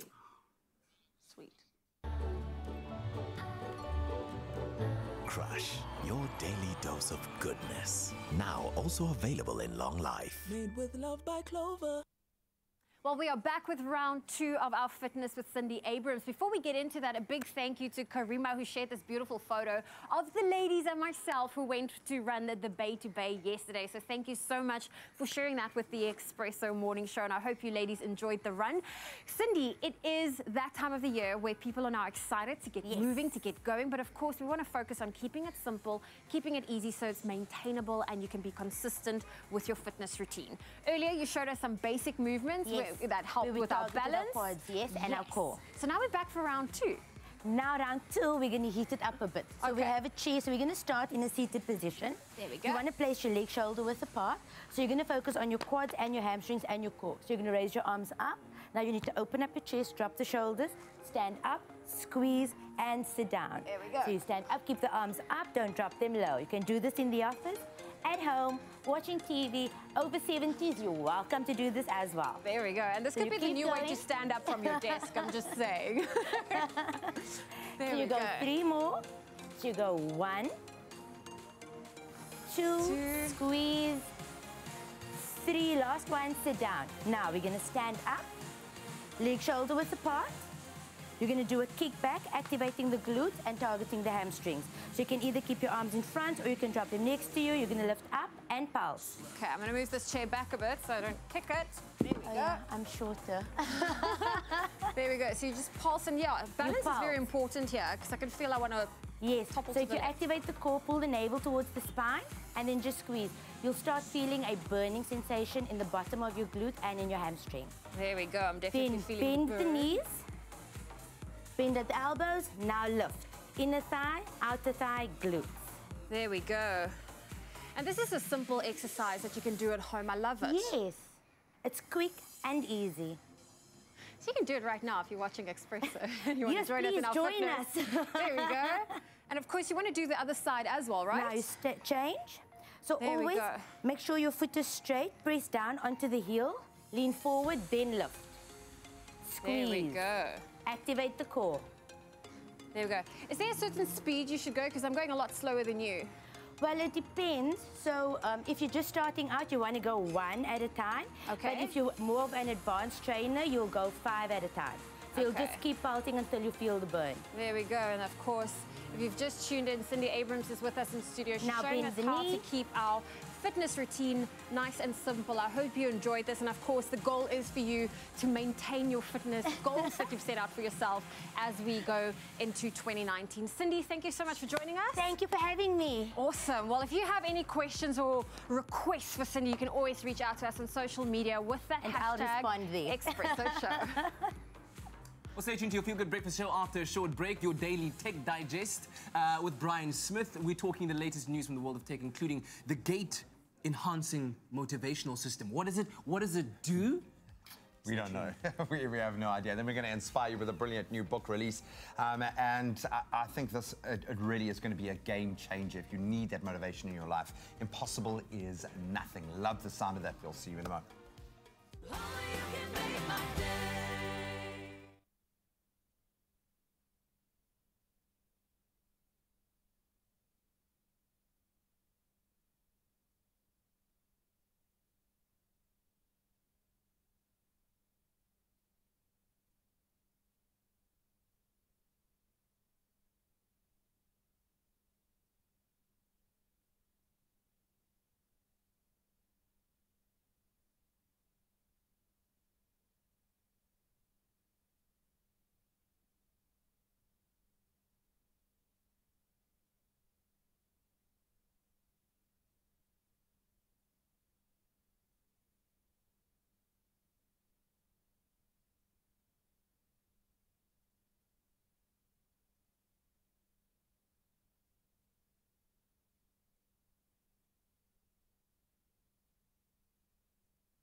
my feel-good breakfast show.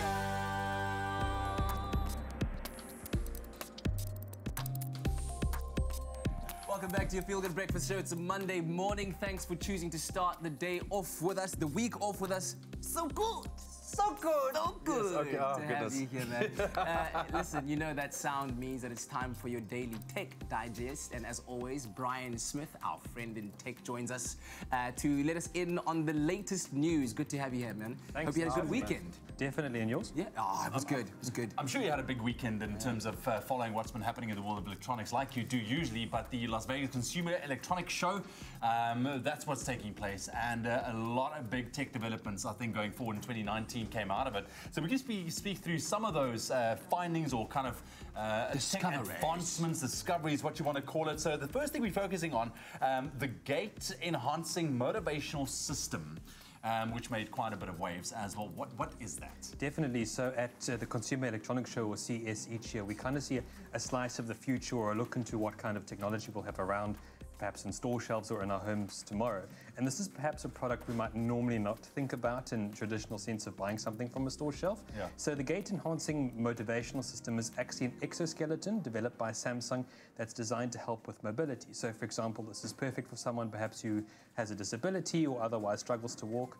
The system essentially works through hydraulic press and essentially can reduce the load a person, well, reduce the amount of force a person would need to exert to walk normally by about 20%. Wow. Wow. Wow, that's extraordinary stuff. And I mean, Samsung just keep on surprising us. They introduced a robot for everyone, or a robot for the home in the Samsung Bot Care.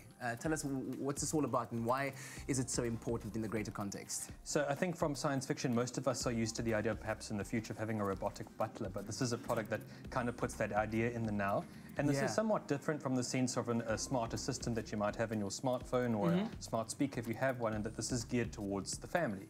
So for example, Bot Care is designed for health integration, for example. In your home, it can measure your heart rate, can watch you sleep, ensure you have a good night's rest.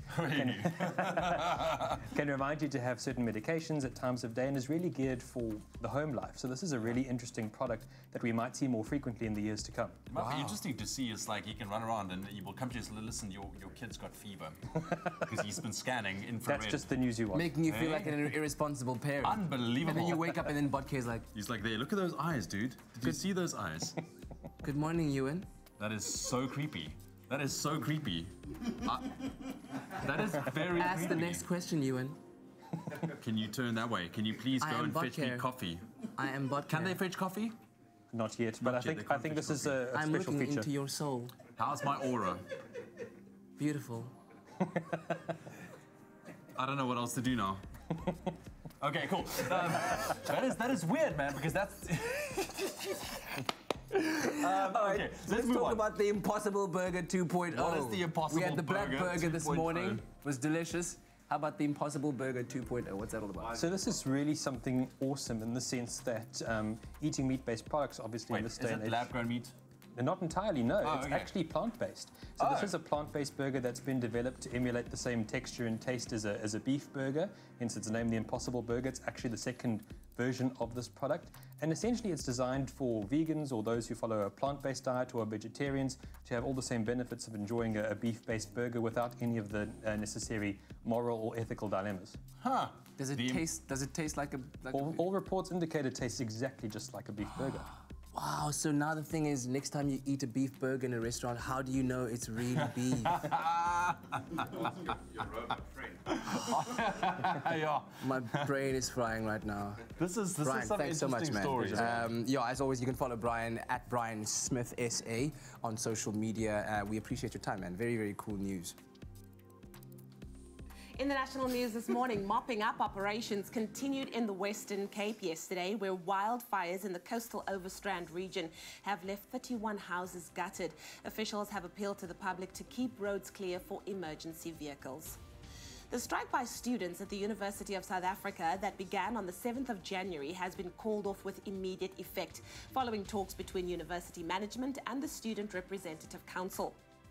On the international front, the Southern African development community is of the opinion that the Democratic Republic of Congo should consider a government of national unity after its recent disputed presidential election. A senior member of the Saudi royal family has warned against a U.S. troop withdrawal from Syria. Prince Turki Al Faisal said that it would have a negative impact, further entrenching Iran, Russia, and the rule of President Bashar al-Assad. And then finally, now for a real-life love story with a bit of a Hollywood slant to it. Jessica Scher of Ohio in America had a daughter, Alice, in 2005. This after she and her wife had chosen the sperm donor profile of an anonymous man to become pregnant. Then during 2018, when the couple had split up, daughter Alice connected with her biological father, whose name is Aaron Long, after exploring the relevant DNA testing site. Well, soon afterwards, mom Jessica and Aaron met up and, wait for it, immediately fell in love. The rest is history, and Jessica and Alice presently live with Aaron, his 2 kids, and his mother. Eat your heart out, Hollywood. That is a very interesting story. Time to find out what's happening in the world of sport.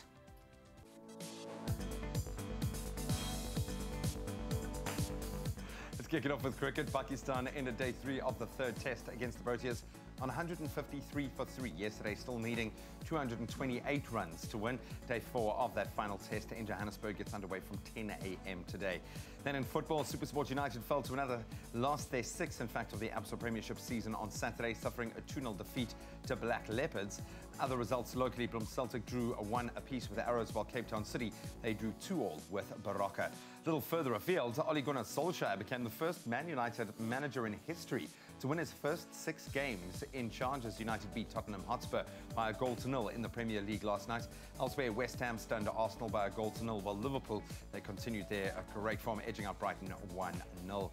Then, sadly, we round off on a tragic note this morning. The South African football family are in mourning. The news that former Bafana Bafana striker and legend Phil Masinga passed away at the age of 49. Our thoughts and prayers certainly go out to his friends and family. That to Phil Chippa Masinga, a true legend of the game.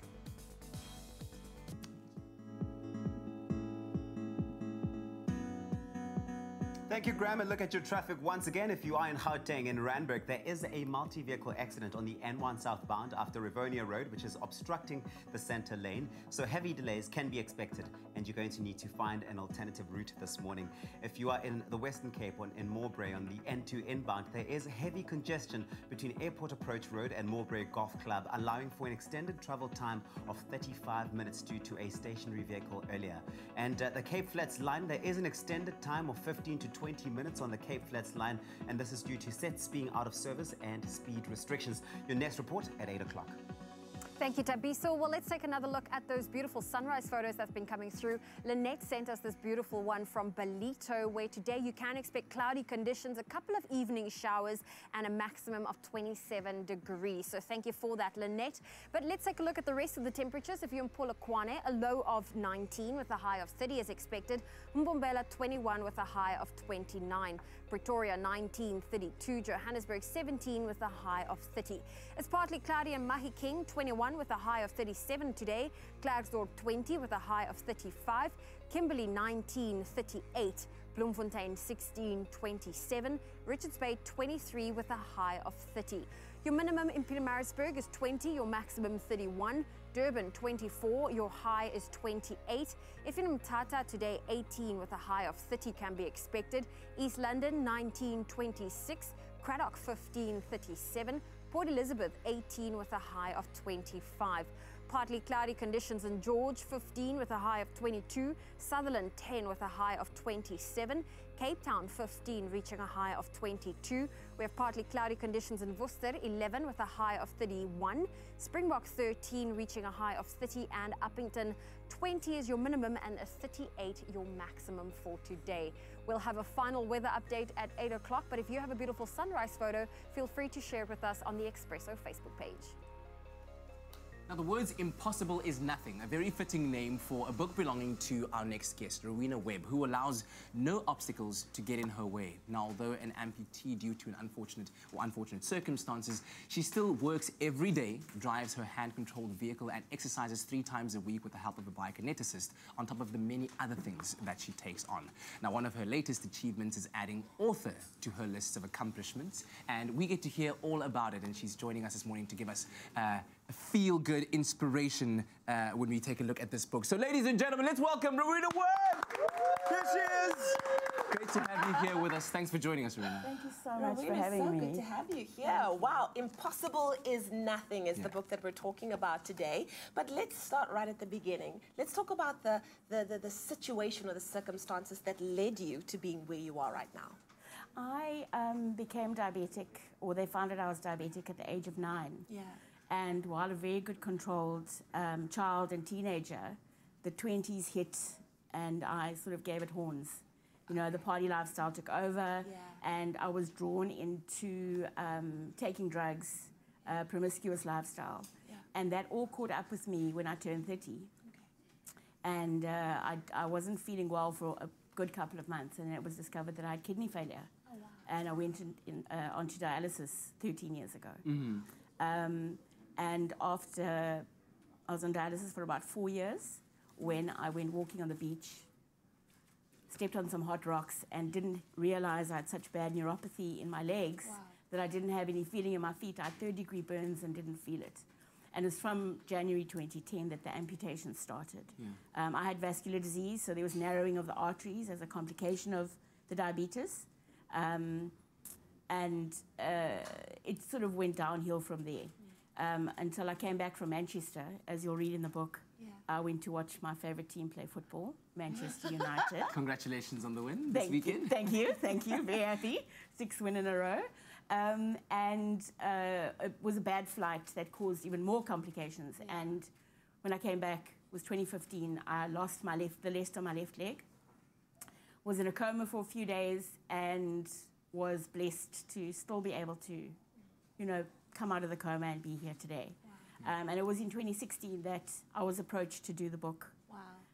And it was very difficult for me because, you know, you've got to be so careful about not becoming arrogant or sounding arrogant. Yeah.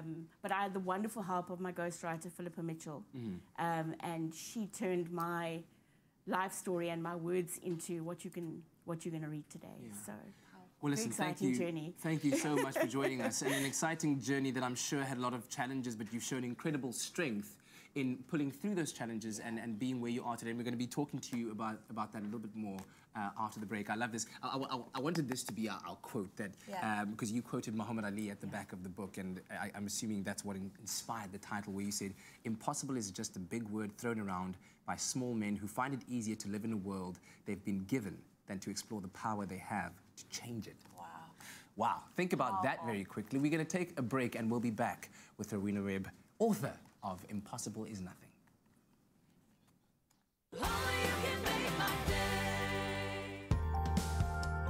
Explore world of members-only experiences you'll love. Sign up to Marriott International's award-winning loyalty program, Marriott Rewards, and be rewarded for your loyalty by enjoying endless experiences at over 29 unique global brands and over 6,700 distinctive properties in 130 countries.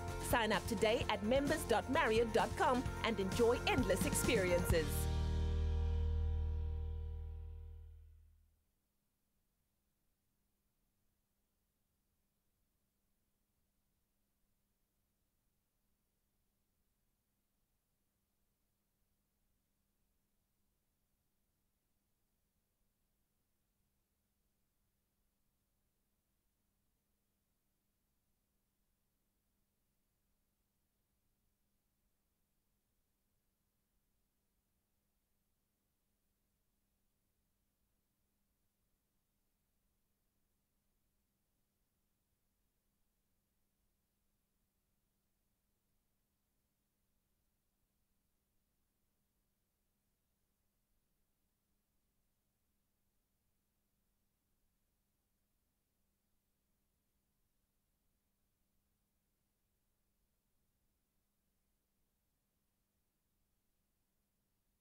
It's my feel-good breakfast show.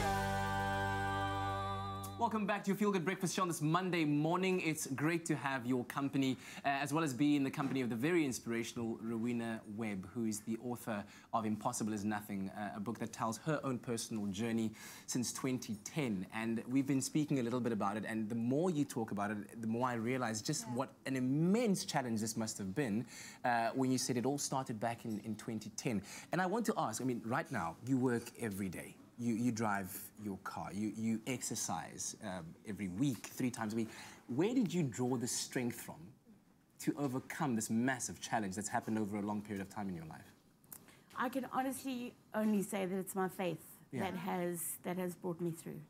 You know, in times when things become a little bit overwhelming, because we're all only human at the end of the day, I hand it over to God.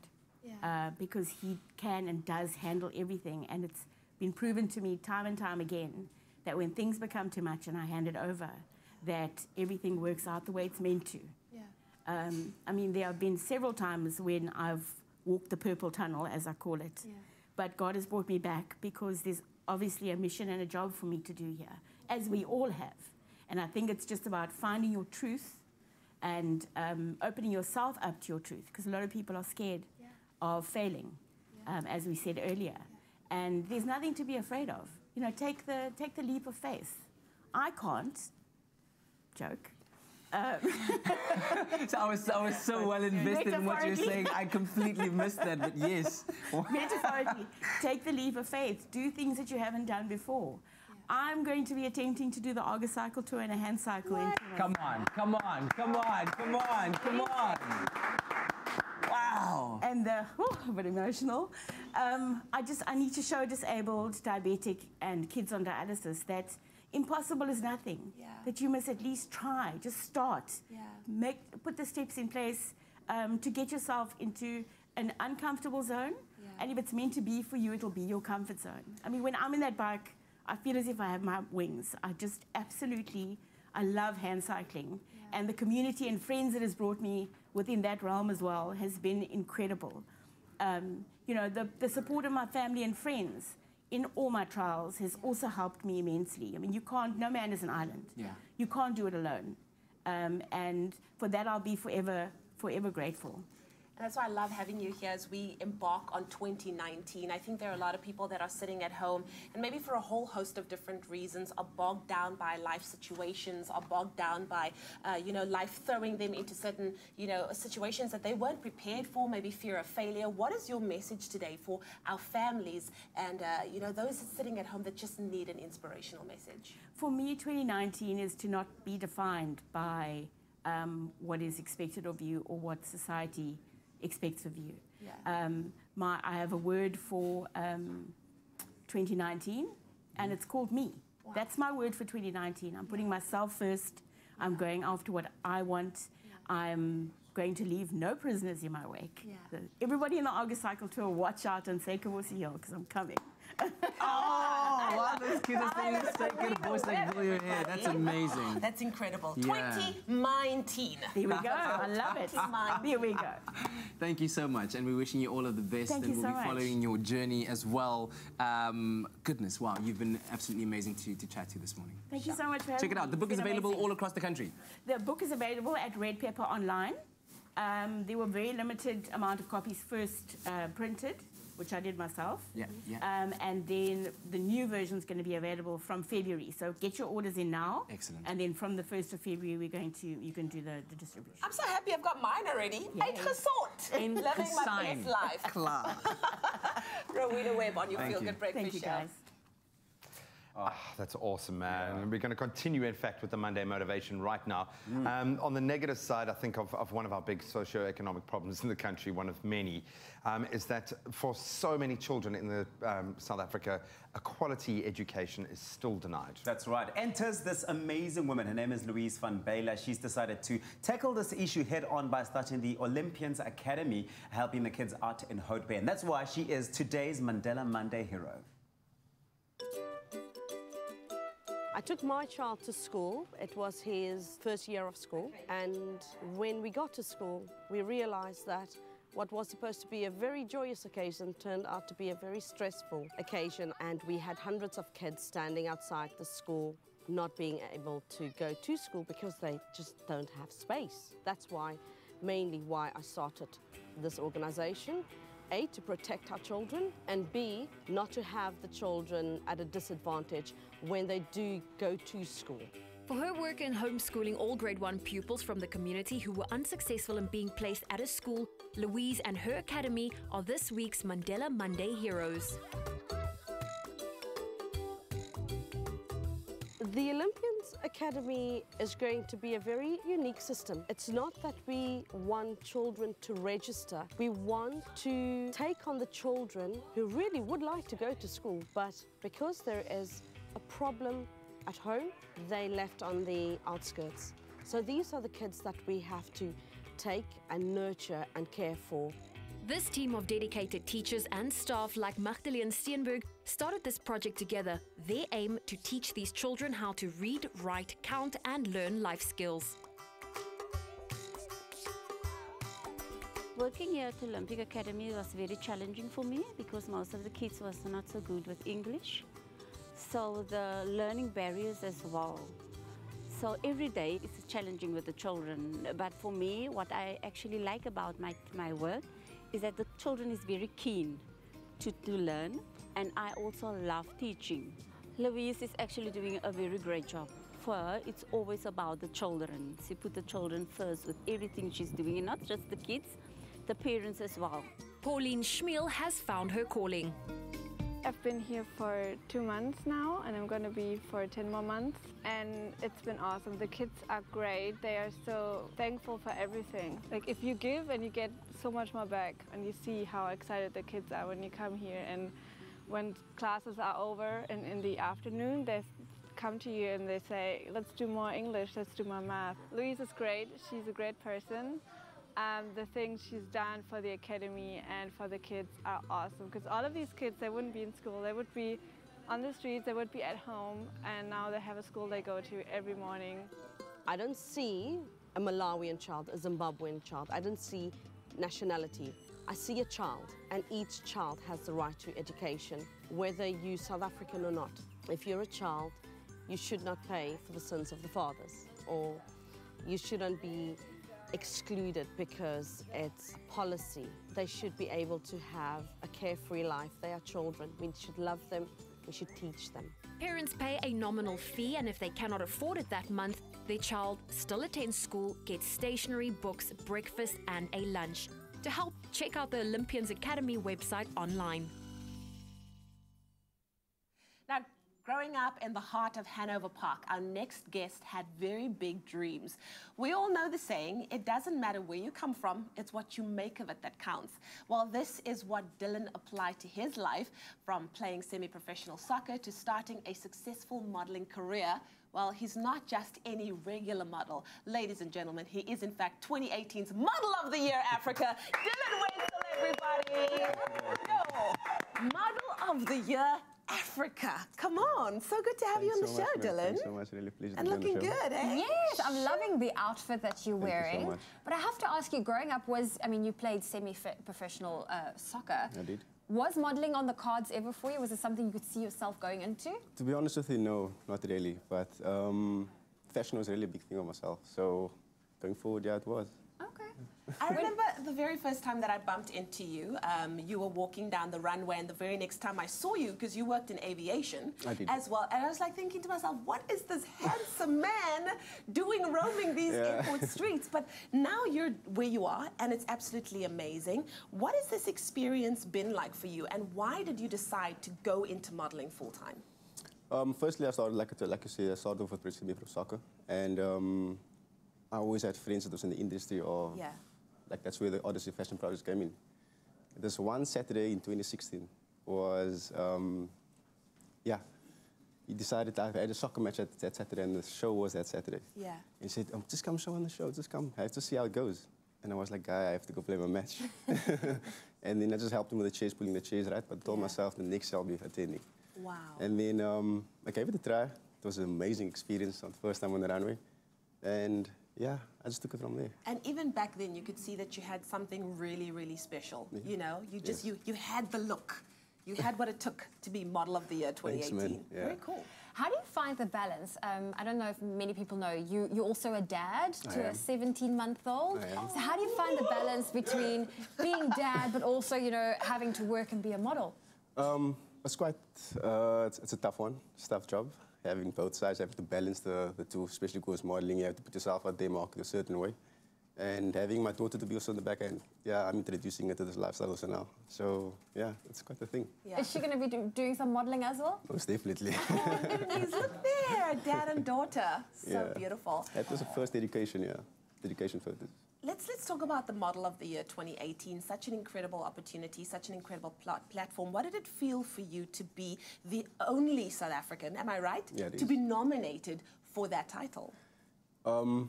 This one day I received the email stating that I've been nominated. And I went through the list and I went through the Instagrams, also one of the nominees. And I was like, damn, these people have a lot of following compared to me, like as a first year of myself modeling. And I just took it as it came, and I was like, okay, to take a leap of faith and just went with it, It just shows you it's not about the following, it's It about is. who the person is. Now, True we want to story. know from you, Dylan, I mean, 2019 is just about to kick off. You've had a stellar 2018.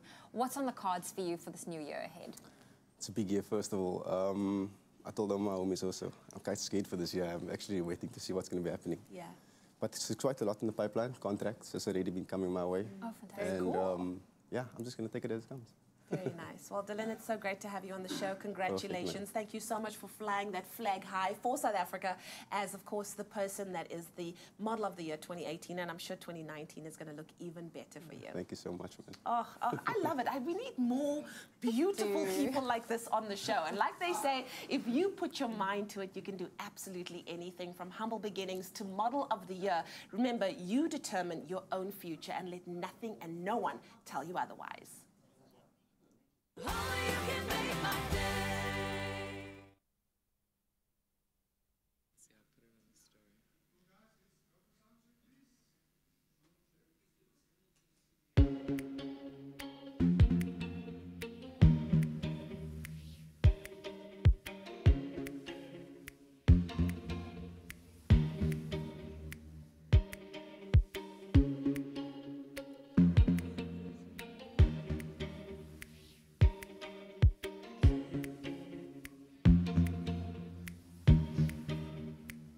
So I can rush into love, into the dark, quiet place in the back of my mind where my pain thumps up against the baseline.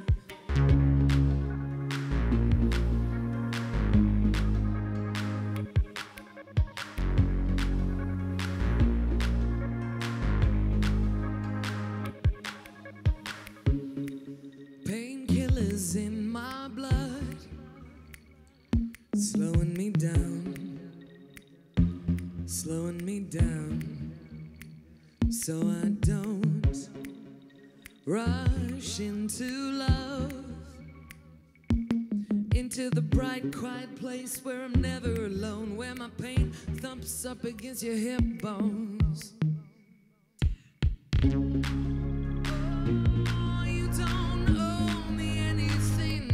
Just a painkiller, painkiller. No, you don't know the things I've done. I'm just a painkiller, painkiller.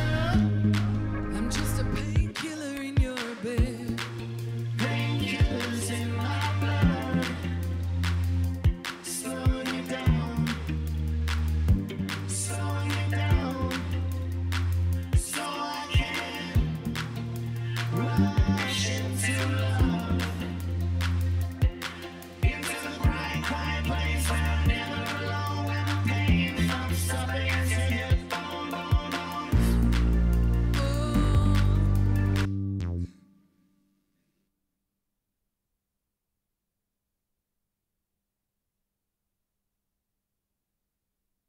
It's my feel-good breakfast show. welcome back to your Feel Good Breakfast Show. It's a Monday morning. We are certainly live, large, and in charge as we kickstart your week. And of course, you always need your daily dose of feel good to make sure that you are, you know, you got that. And so we do a lot of trolling and scrolling. Not trolling, we scroll on the internet. Trawling is what I wanted to say, not trolling, trawling. But to find great content for you to make you smile. Hashtag Monday motivation. We'll kick it off heavy with you. rotations. Well, yes. Well, listen, if you don't feel like swimming today or if swimming's not your thing, how about just floating? Check this doggy out. He just went about floating, and you know what? It says this husky was supposed to learn how to swim, but discovered she could just float instead, and then boom. Why waste swim the when you can energy? float? Exactly. Look how he's holding up his head. That's amazing. Adorable. Oh, she, excuse me. That's just adorable. Swim lesson failed, but hey, she's floating. Yeah. And then when she got out the water, she's like, oh, that was so relaxing. Oh, look so at that. great swim day. Look at that. Love it. This is sweet. Listen, some more Monday motivation. We know that you can pretty much do anything with regards to your mind and your body if you really just go for it. So how's this for some inspiration on your Monday? Check this guy out. Cling, no, cling, no, cling, guys. cling, cling, cling. Guys. Shaka, kaka, cling. Not done yet. Get out. Does he have enough time to get back? No. Cling, cling, cling, cling, cling. No. Shaka, kaka, cling, cling, cling, cling, cling, cling. What Shaka, kaka, a jump. cling, cling. And he lands it. Wow. And he lands it. Just Don't like try that. that So at we don't home. know how long obviously Yeah, it no. took him, but obviously with some practice, makes perfect. Wow, that is so And hectic. a lot of risk. That was a very good backbend. That's more than just like mind meta. That's just like preparing yourself in every possible way. You can't brain fart at any moment in that You can't cycle. doubt yourself. Like, you cannot just... Yeah. No, you can't. You can't doubt You yourself. can't. If you make a move like that, you have to commit. It's insane. But listen, It's a have you commitment. seen any interesting Just stories? imagine. Because we're out of time for this. Yeah. But if you have And seen you any go, interesting I stories or shouldn't have videos done or this. pictures that you want us to have a look at, that you want to share, why don't you do that using the hashtag Expresso Show. Leanne with the news right now. In the national news this morning, mopping up operations continued in the Western Cape yesterday, where wildfires in the coastal Overstrand region have left 31 houses gutted and 28 partially damaged. The chief fire officer of the Overstrand municipality, Lester Smith, says although the fire in the Betty's Bay area has been contained, fire personnel are still monitoring the area and attending to any hotspots and flare-ups. There's no threat to any property at this stage, he said. Officials have appealed to the public not to go sightseeing while mopping up operations continue and to keep roads clear for emergency vehicles. The University of South Africa's student strike that began on the 7th of January has been called off with immediate effect following talks between university management and the Student Representative Council.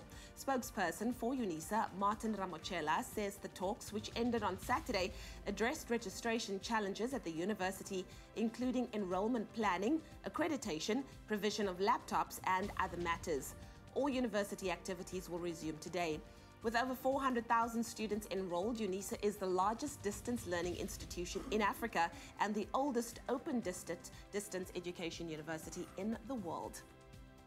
On the international front, the Southern African Development Community thinks the Democratic Republic of Congo should consider a government of national unity after its disputed presidential election. South Africa's Foreign Minister Lindiwe Sisulu told a media conference yesterday. She said seeing that there seems to have been an amicable resolution between opposition leader Felix Tshisekedi and outgoing President Joseph Kabila, it would make sense that this would take into account the opposition Fayulu group as well.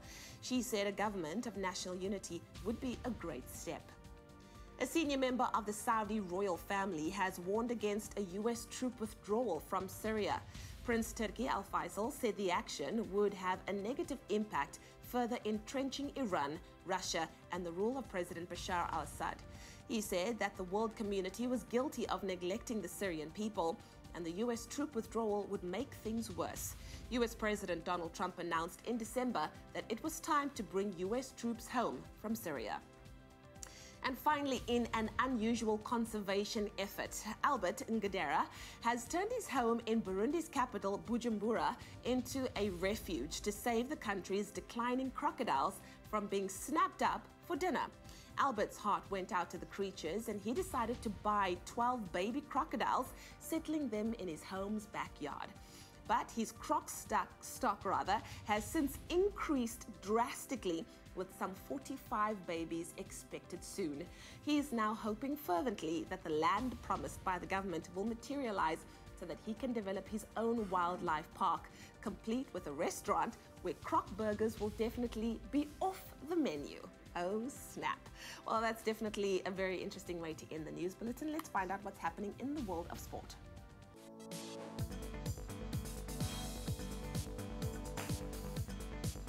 Let's kick it off with cricket. Pakistan ended day 3 of the third test against the Proteas on 153 for 3 yesterday, still needing 228 runs to win. Earlier in the day, Quinton de Kock hit a match-saving 129 to help South Africa post 303 in their second innings. That was before Dale Steyn took 2 wickets to leave Pakistan on the back foot at the close of play. Day 4 of that final test in Johannesburg gets underway from 10 a.m. this morning. Locally in football, SuperSport United fell to their 6th loss of the Absa Premiership season on Saturday, suffering a 2-0 defeat to Black Leopards at the Toronto Stadium. Mosonda Mwape scoring a second-half brace to seal the win, which sees Leopards now move to 11th on the log, while SuperSport dropped down to 8th. Other results: Bloem Celtic drew 1-1 with Arrows. Cape Town City, they shared the spoils with Baraka 2 apiece, while AmaZulu's clash with Highlands ended goalless. Further afield, Ole Gunnar Solskjaer became the first Manchester United manager to win his first 6 games in charge. That as United beat Tottenham Hotspur by a 1-0 in the Premier League last night. After Marcus Rashford put United ahead in the 44th minute with a brilliant strike, it was David De Gea's turn to shine as man of the match, and he made 11 saves as United hung on to save that victory. Elsewhere, West Ham stunned Arsenal in the London derby by a 1-0. Chelsea beat Newcastle 2-1, while Liverpool edged out Brighton 1-0. And then finally, some tragic news to round off our footballing news at least. The South African football family and greater fraternity are in mourning with the news that former Bafana striker Phil Masinga passed away at the age of 49. The 1996 AFCON winner established himself as a legend of the South African game, scoring 18 goals in 58 appearances for Bafana, including that all-important goal that booked South Africa's place in their first ever World Cup in France in 1998. So from everyone at Expresso, our thoughts and our prayers go out to his friends and the family of Phil Masinga.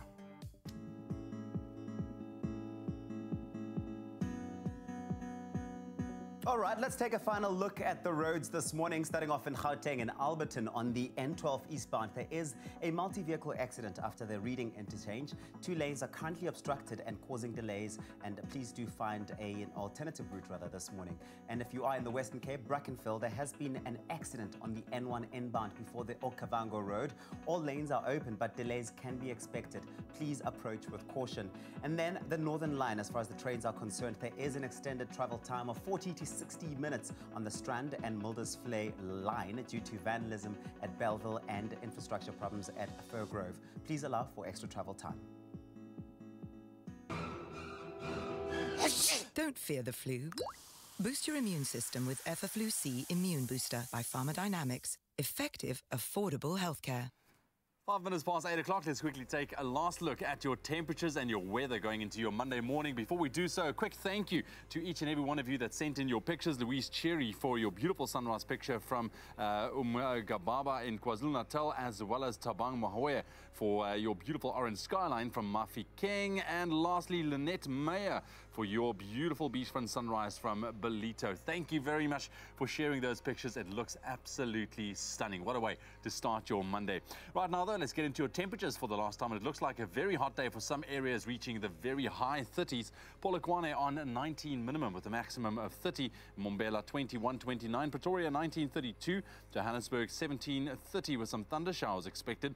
Mahikeng on 21, reaching a high of 37 degrees. Klerksdorp 20-35. Kimberley 19-38, very, very hot. Bloemfontein 16, also a very hot day ahead. 37 is your maximum. Richards Bay 23 and a maximum 30. Pietermaritzburg 20 and a high of 31. Durban 24-28. Mthatha on 18, reaching a high of 30. East London 19-26. Cradock 15-37. Port Elizabeth 18, reaching a high of 25. George 15-22. Sutherland 10 minimum, reaching a high of 27. Cape Town 15-22. Worcester 11-31. Springbok 13, reaching a high of 30. And Uppington on 20 minimum, also a very, very hot day ahead with a maximum of 38 degrees Celsius. That's a wrap of your weather and your temperatures for your Monday morning. Thank you so much, Stradom. Time for us to head to the socials this morning. We are starting off our week with an incredible performance by Aloa Ghosts, and we wanted to know from you, what were your thoughts on their earlier performance? And I gotta tell you, it's looking really, really good. Josephine says, was amazing.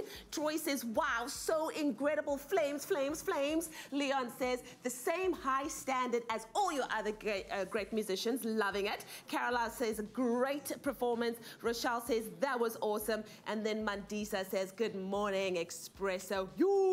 The performance was super awesome. I think we all agree. The nice thing is we'll definitely get to see them again on your Feel Good Breakfast Show. Well, how about right now? I'd say yes to that. Yes, they are about to perform live for us again. Aloa Ghosts, here they are, a song called Painkiller.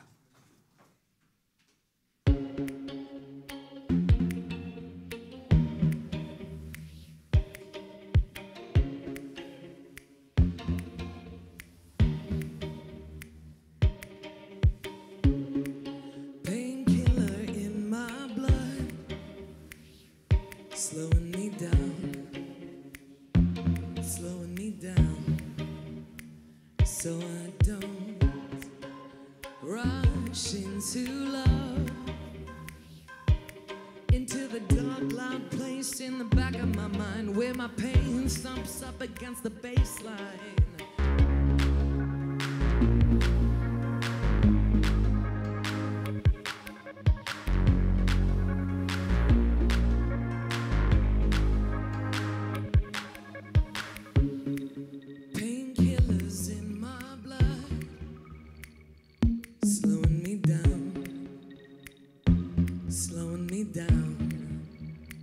So I don't rush into love, into the bright, quiet place where I'm never alone, where my pain thumps up against your hip bones. Oh, you don't owe me anything, I'm just a painkiller, painkiller.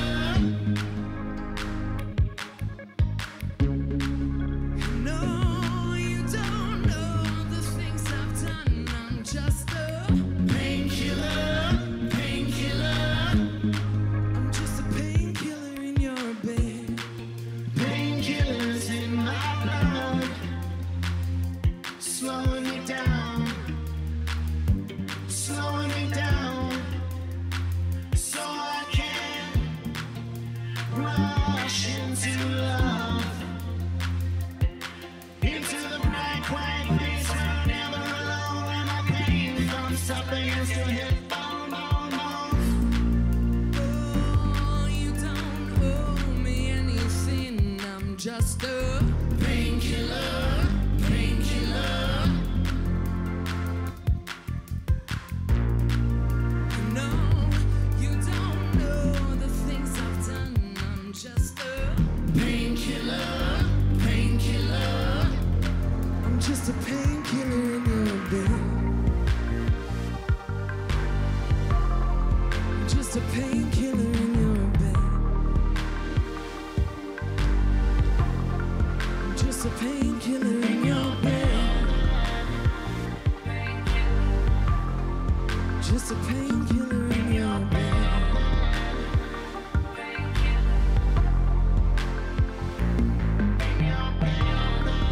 No, don't owe me anything.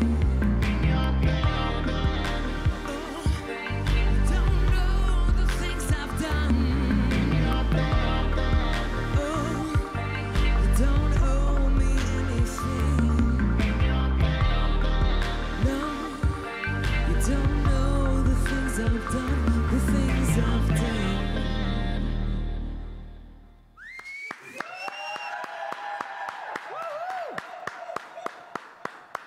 Aloa Ghosts giving us another awesome performance on your Feel Good Breakfast Show. Well, we're taking the quickest of breaks. It's Monday, which means it is time for relationship chats. Dr. Eve joins us in studio, and it's all about your love language. So if you have a comment or a question, keep our number close. It's 021 430 9881. I don't know why I always turn into a big fat child whenever we're going to talk about these things. Hello, Dr. Eve, looking gorgeous in the background. I'll tell you one thing, my love language is food, and Ewan, my favorite, my bae, is going to whip me up a beautiful butternut Briani. It's all about going meat-free on the Monday. We'll see you now.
It's my feel-good breakfast show. Welcome back. This is your Monday morning feel-good vibe, and we are your feel-good breakfast show, Expresso.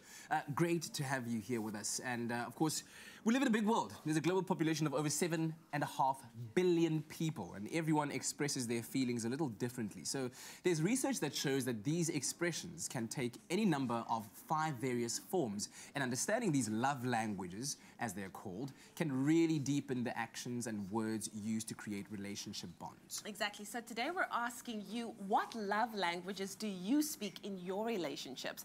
And can you use this knowledge to enrich your relationships with your loved ones? Of course, our relationship expert, Dr. Eve, is in the building to help us discuss this hot topic, and our lines are open. So please feel free to give us a call on 021-430-9881 with your questions or comments, and we will engage with you. Well, here she is, everybody. Dr. Eve in the house. Good to have you here. How are you? You look beautiful today. Hey, just like summery. Thank you. Loving it. So kind. My number one love language is, of course, French. I really, really love it. No, these are very different. Love speaking it or love kissing in it's it? It's a French. You know what I mean. But, of course, these are very different love languages that we're talking about, and ones that are very important to understand. Yeah. Let's first start off with that question about why it is so important to recognize that all people do express love very differently. Yeah. I kind of want to say before we get into it that I so wish that I was Gary Chapman. He's the guy who in 1992 created this concept of love language. I think it's important that we get to understand what they are, where they come from. So he's a pastor, and he also is a public speaker, and he was counseling people, and he kept listening, and he found threads and themes that kept coming through. And he said there are these 5 things that people really want in order to feel loved. And he wrote this book called The 5 Love Languages in 1992. And here we are in 2018. 19, we're in 29.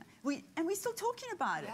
You know, kudos to Gary Chapman, I mean, really rich man, for coming up with this simple concept of what it is that we want to feel loved. And this is the important thing is, how do we feel loved? So here's simplistically, what are the 5 love languages that he talks about? It's the love language of physical touch, the love language of acts of service to other people, of affirmation, words of affirmation, quality time together, and then gifts. So please think, because you know I'm going to ask you what do you think you both need in order to feel loved. There's a quiz online, by the way. There's even an app today to say keep up with your couple and make sure that you know what your love languages are, because they keep changing as well. So I did the quiz and I want them all. I was going to ask that question. Is it possible that your love languages is all of them? Of course. Did you find that? No, I don't know. No, there's definitely, when I look at this list, others that I can see that are less important to me than others. So, you know, like gifts. Which is the top of the list, though? Yeah. Looking at this, probably words of affirmation. Okay. For me, if I think about it, yeah. What about you? Well, top of my list was quality time. Quality time with spent. somebody. Yeah, for me, that is the greatest gift, is someone's time. You can But give look me what your you're doing, and you're moving forward, and you're know. engaging with the eyes. And that is exactly what people want. Yes. Is that engagement. Not just sitting like you two are on the couch, Netflix and chill, not talking, not looking at each other. Exactly. It's a quality time that people really long for. So he did a little bit of research to find out what are the most popular ones. He took a number of couples and he asked them what the most popular. So in order of popularity, it was first words of affirmation. Okay. Really interesting. That was the most popular one? Yeah, of his little research survey that he did. I'm very common. Yeah, you're very common, but we'll come back to why that is. The second thing was quality time, right? Then it was acts of service. Yeah. Then it was physical touch, and gifts came last. Yeah. Oh, wow. Isn't that really interesting? It is very, very interesting. Now, I think, you know, how we can engage with our viewers today is to be able to ask them, how do you feel loved? And are you able to communicate that to your partner? Yeah. And if you can't, why not? Okay, so what love languages do you speak in your relationships? Yeah. Can you use this knowledge to enrich your relationships with your loved ones? Well, our lines are open, so give us a call on 021-430-9881. We take your questions and your comments with our relationship expert, Dr. Eve, and we would love to hear from you. See what I did there? We would love to hear. Yeah. All right, so first of all, Dylan, you're amazing. You're an incredible male model. We are so proud of what you've achieved. Well done. Ewan, I'm so proud of your modeling career as well. Thank you, which subsequently comes to an end now. Dylan wouldn't be able to do what he does if it wasn't for the front runners, the forerunners like yourself. I paved the way. Did you like those words of affirmation? That was great. Clearly, I love your t-shirt. Thank you so much, man. Clearly, that's our love language. Dylan, great to have you here, dude. The 2018 Model of the Year on the continent, a massive feat that I'm sure isn't just achieved with looking amazing, but dude, you got to put a lot of work into your aesthetic diet. Is kind of a meat-free Monday an option for you? How do you approach your diet, dude? Well, I approach very normal. I'll go with a normal chicken wraps to get easy with some salad on the side and stuff like that. But let's see if we can win you over, because we're going to make my babe over there is going to make a beautiful butternut Briani. We're using our Be Well grapeseed oil, which has got a really high smoking point. In fact, one of the highest in the business. It's a byproduct of the wine industry, obviously being grapeseed oil, but it's got a very neutral flavor, which makes it quite good for cooking something like this. It's not going to disturb our beautiful curry flavors. But buddy, this looks like a one-pot wonder here. It is pretty much a one-pot wonder, which is great. And I'm sure, like, being a model as well, being on the road and stuff, you're looking for kind of meals that's quick to put together. Do you actually spend time in the kitchen? Not really. Not really. You see now. You see, because it's all about going out, traveling. It's all the snacks and stuff. But this is something you can come home to. You can make this. You can put together. It is delicious. It is meat-free as well, and it's got high nutrition facts as well. Our butternuts in there, so you get your fruit and fibers in there, or your fruit, your veggies and fiber, some rice, and so we keep it very much vegetable. So what I'm going to do first, I'm going to use our Be Well grapeseed oil. Get that in there, and we're going to fry off some onions first and foremost. All right. Just like that. You want to burn your eyes. Yeah. So start with some onion, the base of any kind of curry, right? Yeah. So we're going to fry that off for a little bit up until it's nice and glazed. We're going to speed it along just a little bit. We've got some garlic and some ginger that's been like nicely finely grated. That's going to go in there as well. I mean, so it's got quite a high nutritional quotient here. And I think we often, when we move into, because all of us, I think, are in that high protein phase of the year where everyone's trying to cut in. So you do tend to kind of sacrifice a lot of those natural fruits and veg, the vitamin component there, because you want to up the protein, but you forget the body sometimes it needs the energy to be able to go through. If you're working a full day and training and you need the energy, man. Absolutely. check these spices. So we got some turmeric, we got some curry powder, we got some cumin and coriander. That's all going to go towards it's coriander flavouring. seeds there, hey? Yes. For the colouring and all that, right? That's man, it's almost a garam masala. A couple of things missing there, but it's again the basic kind of the platform for just about any curry. So basically you want to get the spices in there before you put anything else, because you want to make sure that you get their full potential in terms of unlocking those flavours. And you can see you're getting that iconic biryani colour now as well, the beautiful yellow from the turmeric. Right. So once that is going, we're going to take our butternut. So you can either get a whole one, you can cube it yourself, or you can buy the ones that's already made for you. And just clean it up very quickly. The keyword is be well. If you want to get your hands on the recipe, we got our rice. You estimate that to 33728. Be well to 33728. Your rice, a little bit of salt.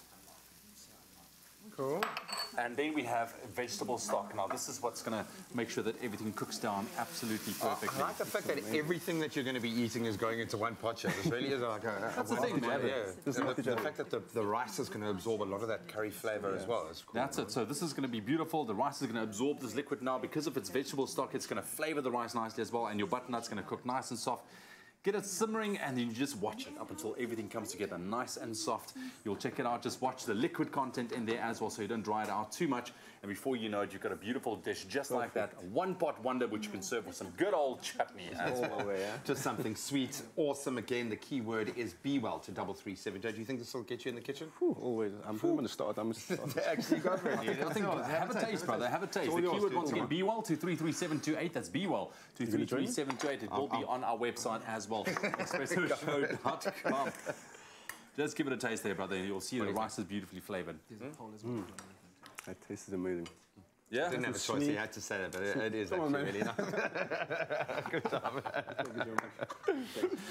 All right, we're back again with the Love Doctor, Dr. Eve. Yes, it's Monday morning.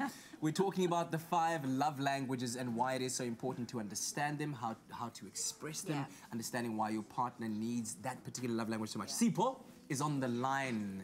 Sipho, good morning. Hi. Hello everyone. Very, very great to have you on the line on this Monday morning, our first caller for the week. That's amazing. Tell us, what is your comment or your question? My boyfriend is no more giving me time. Even when I ask to hang out with him, he's always busy.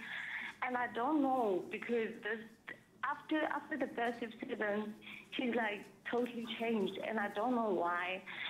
Even on social media, maybe when we chat on WhatsApp, he's so cold. Like, hi, where are you? Good night. There's no more like babe. There's no love at all, and I don't know what to do. So sorry, Sipho, if I may ask, you said after what occurred, what had happened when things changed? After the festive season. Oh. His excuse is just that he says that he don't trust me. That's all his excuse, and I don't know what made him not trust me. All right. Whoa. Thank you very much for sharing that with us, Sipho. Let's give that over to Dr. Eve. Well, I mean, that is kind of... Sipho, I mean, that's kind of shocking for you. Yeah. That he suddenly changes and disappears, and he's giving you the blame by saying, I don't trust you. He's not taking responsibility for whatever it is that you're feeling. Because in that kind of situation, what he wants to be doing is to be saying, I want to understand your hurt, or tell me more about what's going on for you, not just deflecting it onto her. So whatever you're feeling is real. If you're noticing a change in him and he is not listening to your words, to your language of, I'm feeling confused, or I feel abandoned or neglected, you've got to do something really radical to let him know this is no good for me. This is not what I want from a relationship. So talk up to it. Don't just be waiting. Sit back and waiting for him to make the next move or disappear. Be really clear on it. This is what I'm wanting. I'm noticing you're gone. I don't like it. I miss you. I feel abandoned. You've got to get clear. As you're going to hang around, you're going to be waiting for those breadcrumbs. You know those breadcrumbs that happen? So don't wait. Speak to him clearly, honestly, and openly about you know, we're always afraid of doing that. We're afraid of rejection, so we don't go there. We rather just like let the situation linger and linger. No, Sipho, take control. Take control. Take control. Take control, indeed. We are talking love languages this morning. Do you know yours? Do you know what your partner's is? 021-4309-881 is the number to call. We're here for you, and so is our relationship expert, Dr. Eve. So she's not getting any of those love languages met, right? Not at the moment, but we will speak more on that after the break. Okay.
It's my feel-good breakfast show.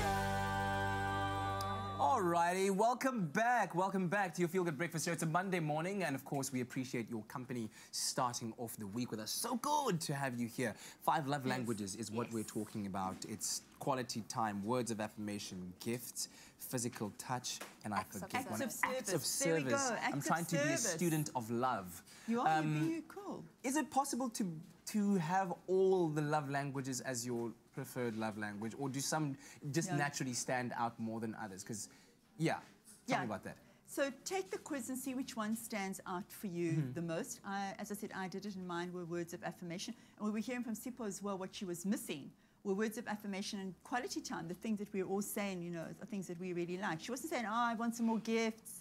She was saying, oh, I want some more sex. She was saying, I want to hear the language. Yeah. And just maybe a quick side note where maybe partners miss reading between the lines. Oh, you know, obviously she said that her partner doesn't spend as much time with her, so that's obviously quality time. But then she said, and when we talk, he doesn't say things like babe or whatever. That's not her saying he doesn't say words of affirmation as the, you formalize that way, but she's giving intention that is the love language that is missing. Yeah. Let's talk about on the onset of a relationship, or even maybe if you're in one right now, how important is it to know your partner's love language? Because I think maybe we've got certain expectations of our partners to show us love in certain ways, but maybe that's just not how they do things. Exactly. You know, maybe they're not touchy-feely, but they're acts of service. They're washing the dishes. They'll, throw out the garbage, and they think, this is how I show my love. And you're like, touch me, and you're like, 100%. I don't touch. So maybe it's really important to know. 100%. So I would say to anyone who's courting right now, and also people who are in long-term relationships, take the quiz. Get onto the 5 love languages, the Gary Chapman site, and take that quiz and talk with each other. The thing that I love about this is that it is a communication tool. It's so accessible. It gives couples something that they can concretely do together, and then talk about the things that really appeal to them. And I'm coming back to what I said earlier. What makes you feel loved? Your partner can't know that. And what we do, what he's spoken about, is that we do what we want. So if words of affirmation are my thing, I'm going to do a lot of those to my partner, but he doesn't know that that's actually what I want. He's just receiving them, but he's not knowing that that's really what I appreciate the most. And I don't know really what does it for him. So how can I actually give him what he really needs? I may think words of affirmation are really what he really wants, like you were saying, Leanne. Maybe somebody really loves giving gifts, but the other person has no appreciation of them. They don't feel loved by the gifts. The reverse is also really, really important to know. If somebody needs words of affirmation, when you are critical, when you are dismissive with your language, that is going to be like a knife in their gut. Yeah. More than usual, because they don't understand why you're hurting them so much, but you're not aware that you're hurting them that much with your words of criticism or words that you know are just dismissive. Yeah. Because it's like the exact opposite of their love language. Exactly. It's, like, it's not only that you're using, what should I say? Like you're not just using words, but it's in the exact opposite manner. Like you said, it's like a knife in the gut. It's a knife in the gut. So let's talk about gifts even. That some people who really love gifts, and I'd love to hear from the viewers, you know, why is it that you love gifts, that you feel loved through gift giving? And what is it about the gift? So it's more about this person's hearing me. I can be walking in a store with a partner and say, oh, I really like that, or listening to a piece of music, oh, I really like that, and next minute it's kind of on your playlist. Because they've listened to you, they've heard you, they've taken the time to go and give you what you want, and in that way you feel loved. Yeah. So that's like an accumulation of many different things that come together in a gift, and that's like, oh goodness, this really talks to my heart. I feel loved by you because you've heard me, you've made the time, you've made the effort to go and do that, and that's what counts for me, not the actual gift. But that's, and also the gift, because that's like uniquely what I love, not just a random gift that you just buy me because you think I want a gift. I mean, that sucks. Exactly. That sucks. Exactly. That's Personalized extraordinary. thoughtfulness. Yeah. Yes. So much to know. Okay, what I wanted to ask is this. Yes.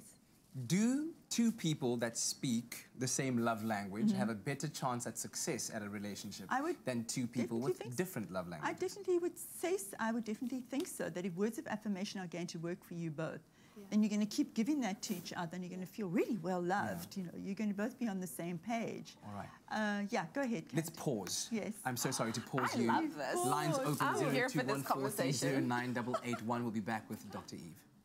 Well, we're taking a quick sidestep by connecting with you on social media as we continue our topic with Dr. Eve around love languages. We've asked you what is yours, and of course you can choose between receiving gifts, quality time, words of affirmation, acts of service, that's devotion, and physical touch. And this is what you had to say. So we're going to start off over here. Luyanda says, Expresso family, my love language is spending quality time. It's my grandpa's birthday today, and usually I'll be calling him at this hour, so happy birthday to him. Shalon says, morning Expresso fam, my love is acts of service and physical touch. Latabo says quality time. Veena Naidu says definitely quality time. Love and laughing, that's the best way to make memorable moments. But if you would love to share your love language with us as we continue our chat with Dr. Eve, head on over to social media or give us a call. Dr. Eve would love to hear from you. That number is 021 430 9881.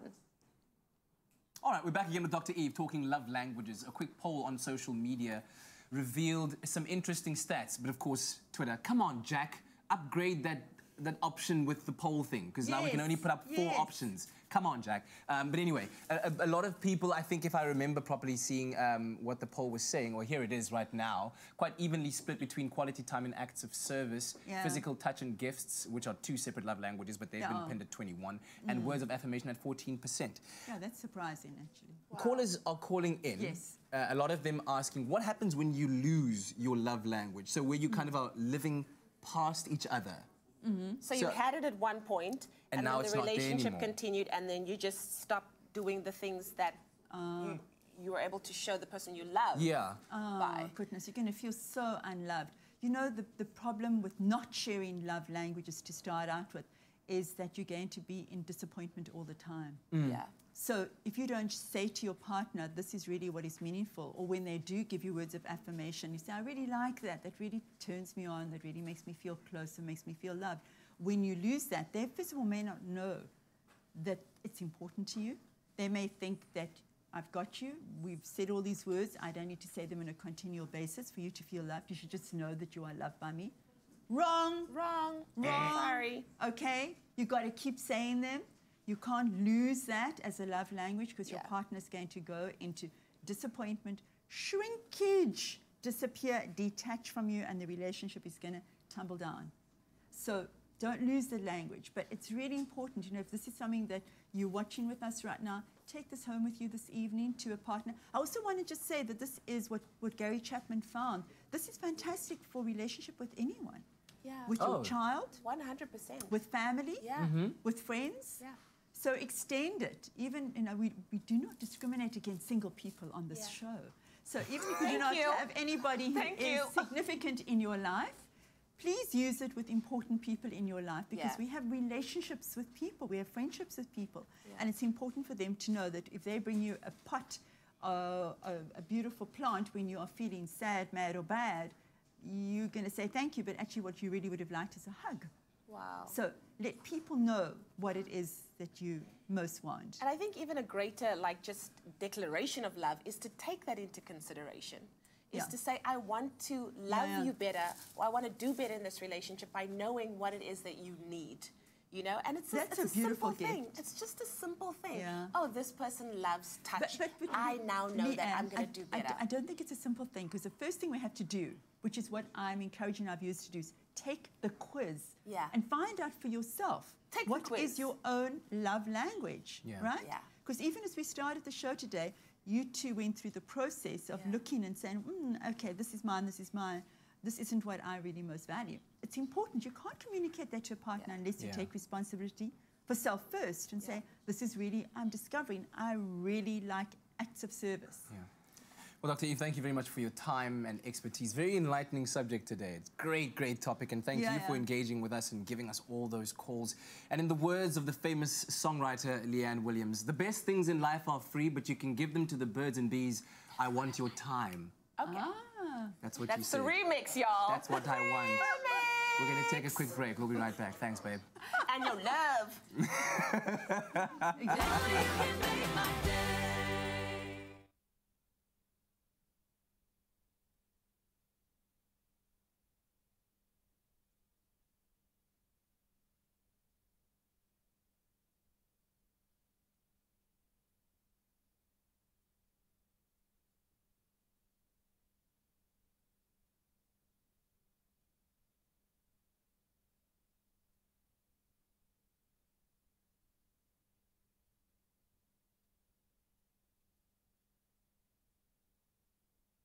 It's my feel-good breakfast show.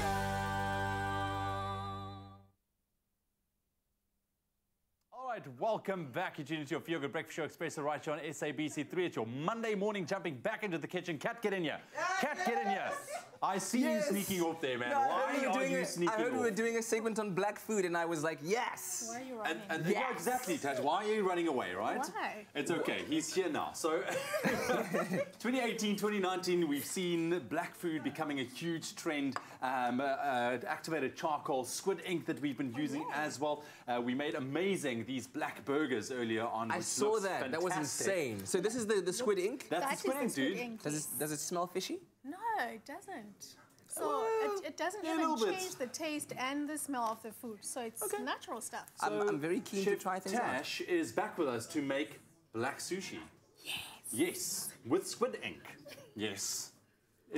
No, I dig the idea. I'm just kind of like letting it mellow in my mind. No, and I hear you. So I eat a lot of sushi, but I've never made it.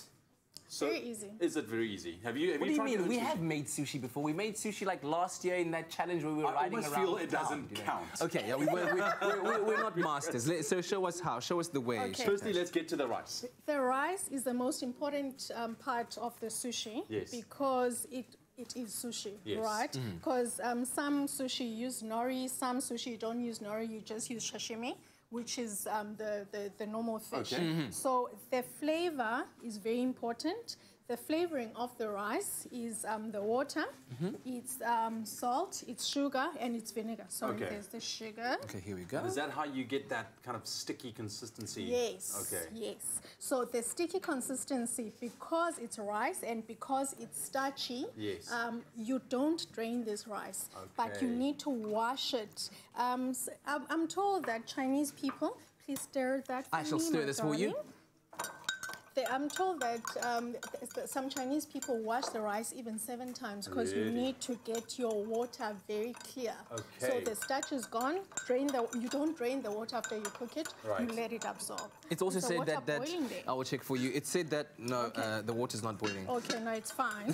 Maybe because we have to get some water in there. Get some water in there first. But it's all right. It's all right. We've got the ready-made rice. So this needs to go in here. No. Yes. That needs to go in there. Okay, here we go. But I was saying, I've heard that masters of sushi that have really learned the art and craft take some 7 years, to perfect the perfect sushi rice. Wow. It's actually a degree. They are doctors of sushi. Dr. Sushi. So how do you go about then just quickly colouring that rice then? The colouring of the rice, we wait for the water just to simmer a little bit. Okay. And then you put the squid ink in there. I shall do that. You do it, my friend. You do Squid ink goes in, thus creating the black phenomenon of water coloured by black ink. There so we go. it's always important, as we said earlier, that when you're using squid ink, you mix it with the water. As soon as that is done, Kat, you are going to pour in the rice for me. It has been washed already. Okay. So this is what we're doing now. We're going to complete and show you how to make the actual sushi. This is just to show you how to get to the black rice. So once you've done it and once it's cooked, it comes out looking like this. And obviously you want to then cool it. Yes. You have to cool it. Yeah. There's this process where they call it fanning. Yeah. You literally have to cool it very quickly, because if you do not do that, it's going to stick together. And the main purpose is to get it crumbly and nice in your mouth. I love it. The keyword is dish. SMS that to 33728. That's dish to 33728 to get your hands on the recipe on how to make your black sushi rice. We're going to continue in just a little bit. A couple of minutes. Stick around. We're going to show you how to put together your very own sushi roll. Stick around for that. Sushi rice is so sensitive. Very. Whoa. Well, Zoe, here's a very shocking fact for you, that in this day and age, in South Africa, there are still so many children who do not have access to quality education. Well, Louise from Bala have seek to address this issue by starting the Olympians Academy for Children in Hout Bay. And this is why she is today's Mandela Monday hero. I took my child to school. It was his first year of school. And when we got to school, we realized that what was supposed to be a very joyous occasion turned out to be a very stressful occasion. And we had hundreds of kids standing outside the school, not being able to go to school because they just don't have space. That's mainly why I started this organization.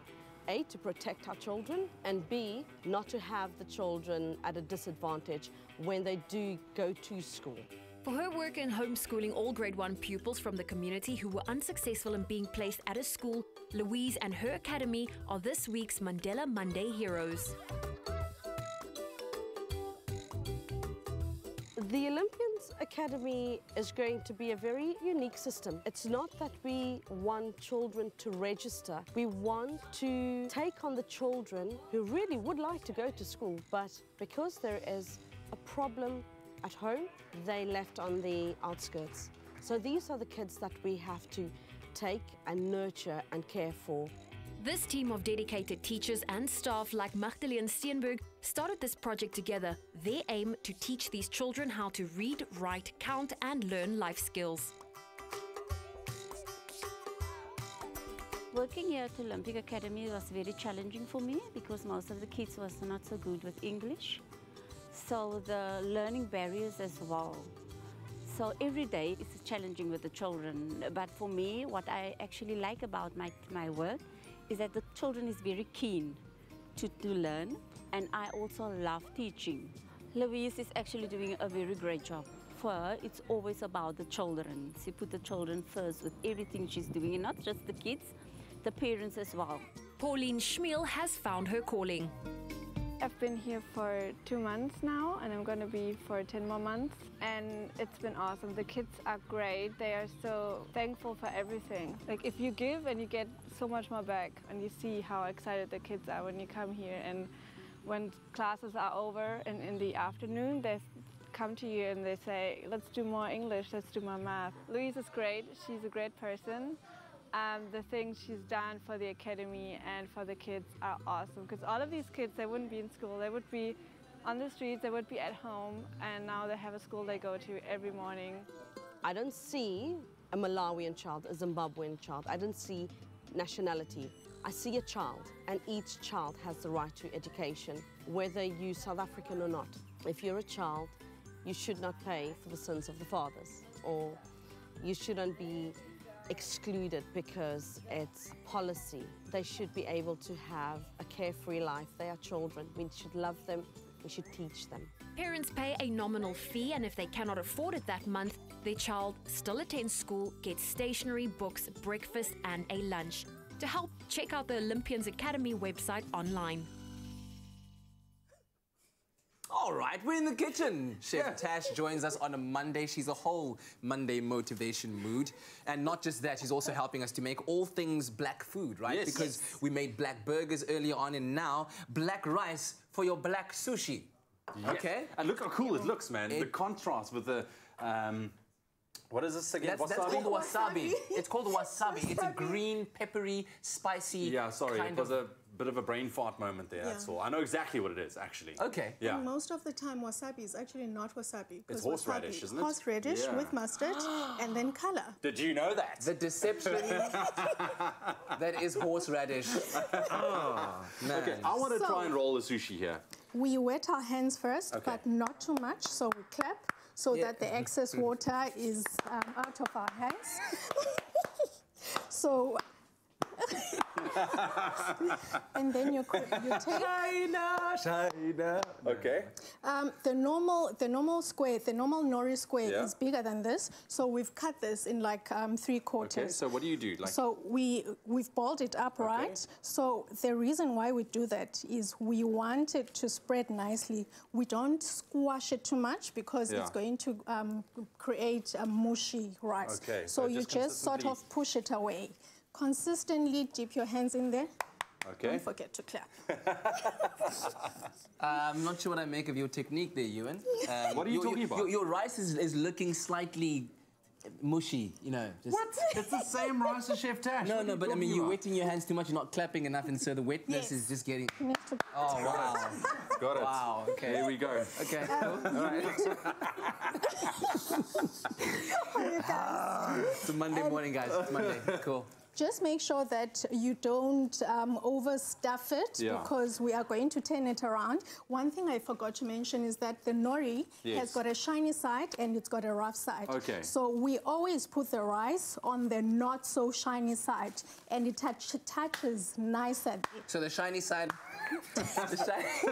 the shiny side has to be on the outside, so that when you cut it and you've rolled it up, it's appealing to look at. So do you have to get it to all corners, obviously? All corners, because that is what is going to make the sushi attach. Got it. Okay, we've got it. Oh, you and your sushi clearly had a good festive season. It's chunky. It's just you know, almost done. This is the nice thing about making it your own. You know, you can do it the way you want it.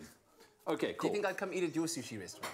Will you? I'm asking, if you had a sushi, do you think it would be worth coming to eat at? This is the only sushi restaurant you'll eat at. Okay. Yeah, cool. Just saying. Cool, flat. Nice. Okay. Push it. Cool. And then what we do is we are going to turn this around because it's a converted. Yes. Okay. So convert it quickly. Don't worry, it's not going to fall. Now you add the fillings. Now you goes add the fillings. The avo, which is always amazing with sushi, and we've got some Put cornage your there. fillings just off center. You will see just one. off center. Okay. Yes. By the way, SMS the keyword dish to 33728 and we'll send you a link to the recipe as well as a list of ingredients so that you can make your own black sushi to entertain your friends. They'd certainly be very delighted to see that on the table. Like, hey, where did you buy that?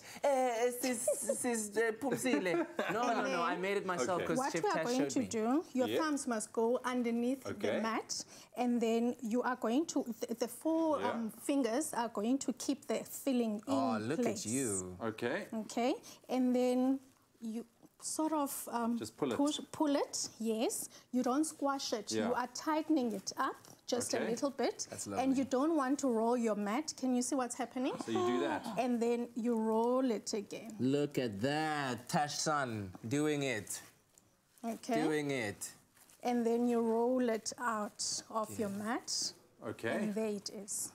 Okay, wait, let me just clean up my work surface here. Before you cut it. And reveal Ewan's sushi, and it is bada bing. That's look at hey. And then comes the part after this where you get a wet knife, dip it in the water, let the water run on the blade, halve, quarters, boom.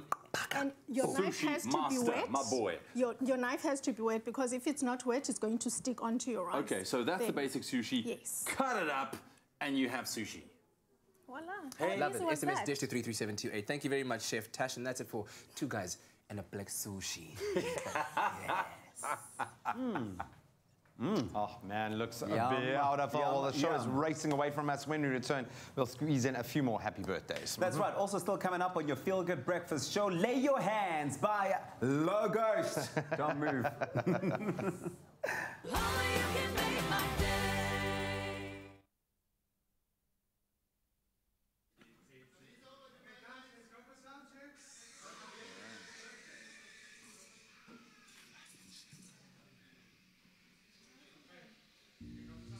I will make and burn an effigy of everything I loved that used to be.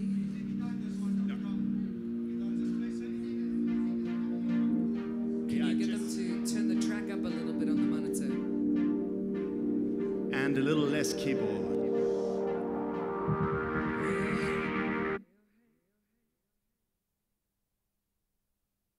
It's my Feel Good Breakfast Show.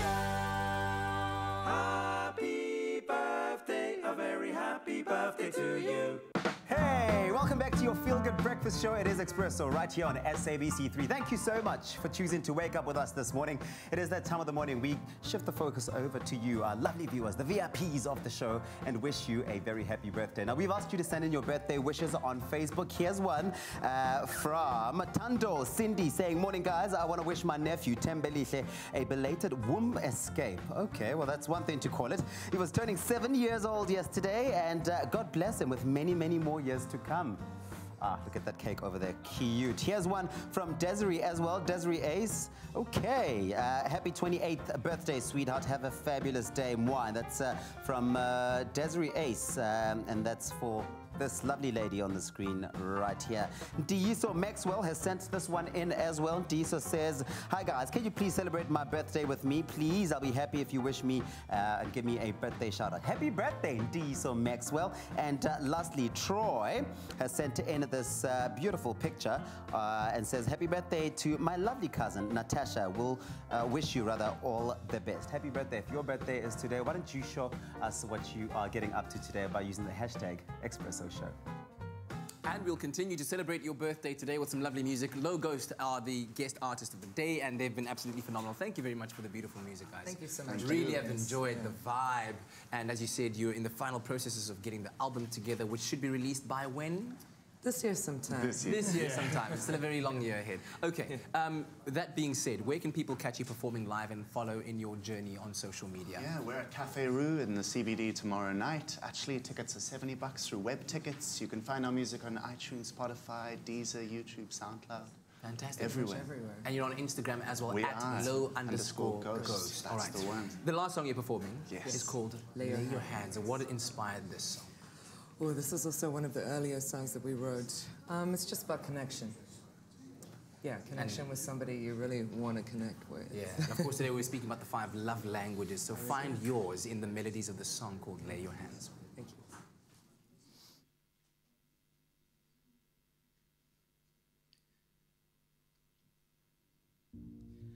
I will make and burn an effigy of everything I loved and used to be.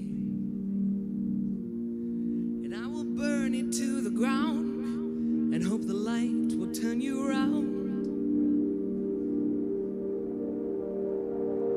So please lay your hands, lay your hands, lay your hands on me.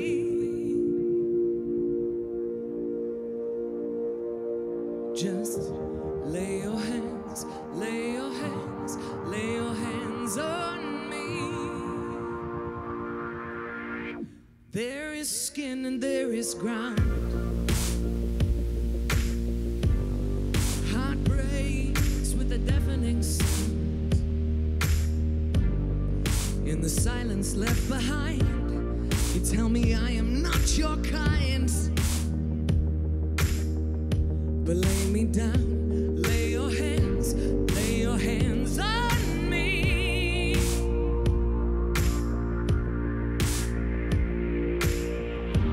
Lay your hands, lay your hands, lay your hands on me.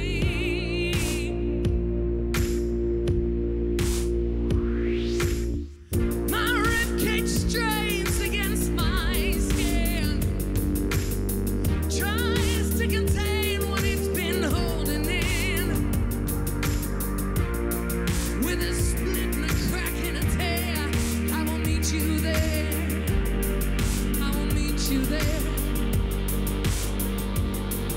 Just lay your hands, lay your hands, lay your hands on me.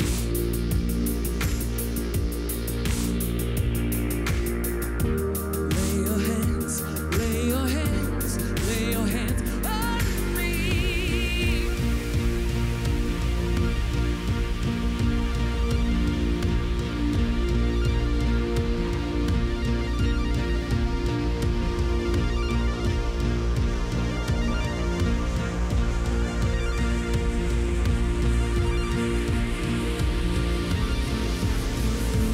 Won't you lay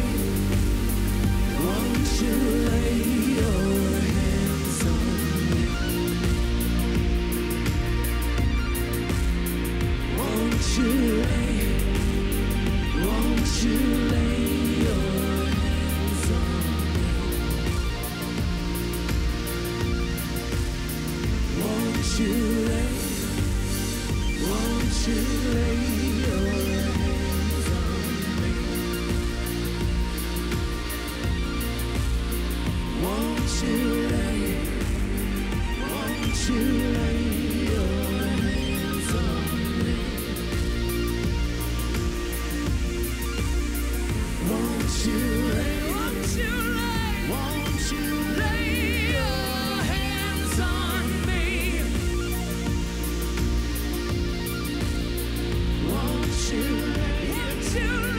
Won't you just lay your hands, lay your hands on me.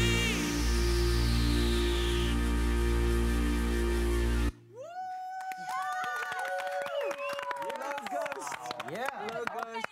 How good are they? There's like some of the coolest vibes I've heard. Yeah. Very, like, just a mix. There's a bit of Cure in there. It's just awesome. It's beautiful. Man. That's how you close a Monday. You guys should That's have how you asked them open the a week. question about where the blondes have more fun, because you were wondering. Are you about having that. more fun? Trying to find out from I'm still getting Taliso. tutorials from Leanne. I like it, what you're doing. I told you look like Wesley Snipes from Demolition Man.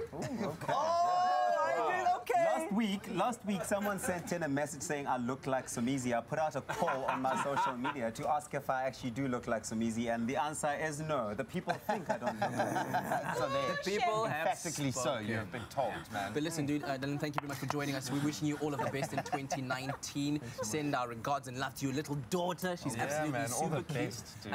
Thanks also to all our guests for making the day super special.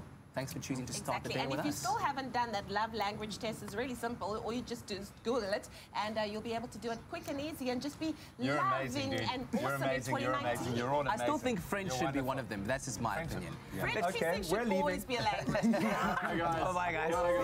Bye. Check out the mountain. Expresso Morning Show, made with love by Clover. Another feel-good production.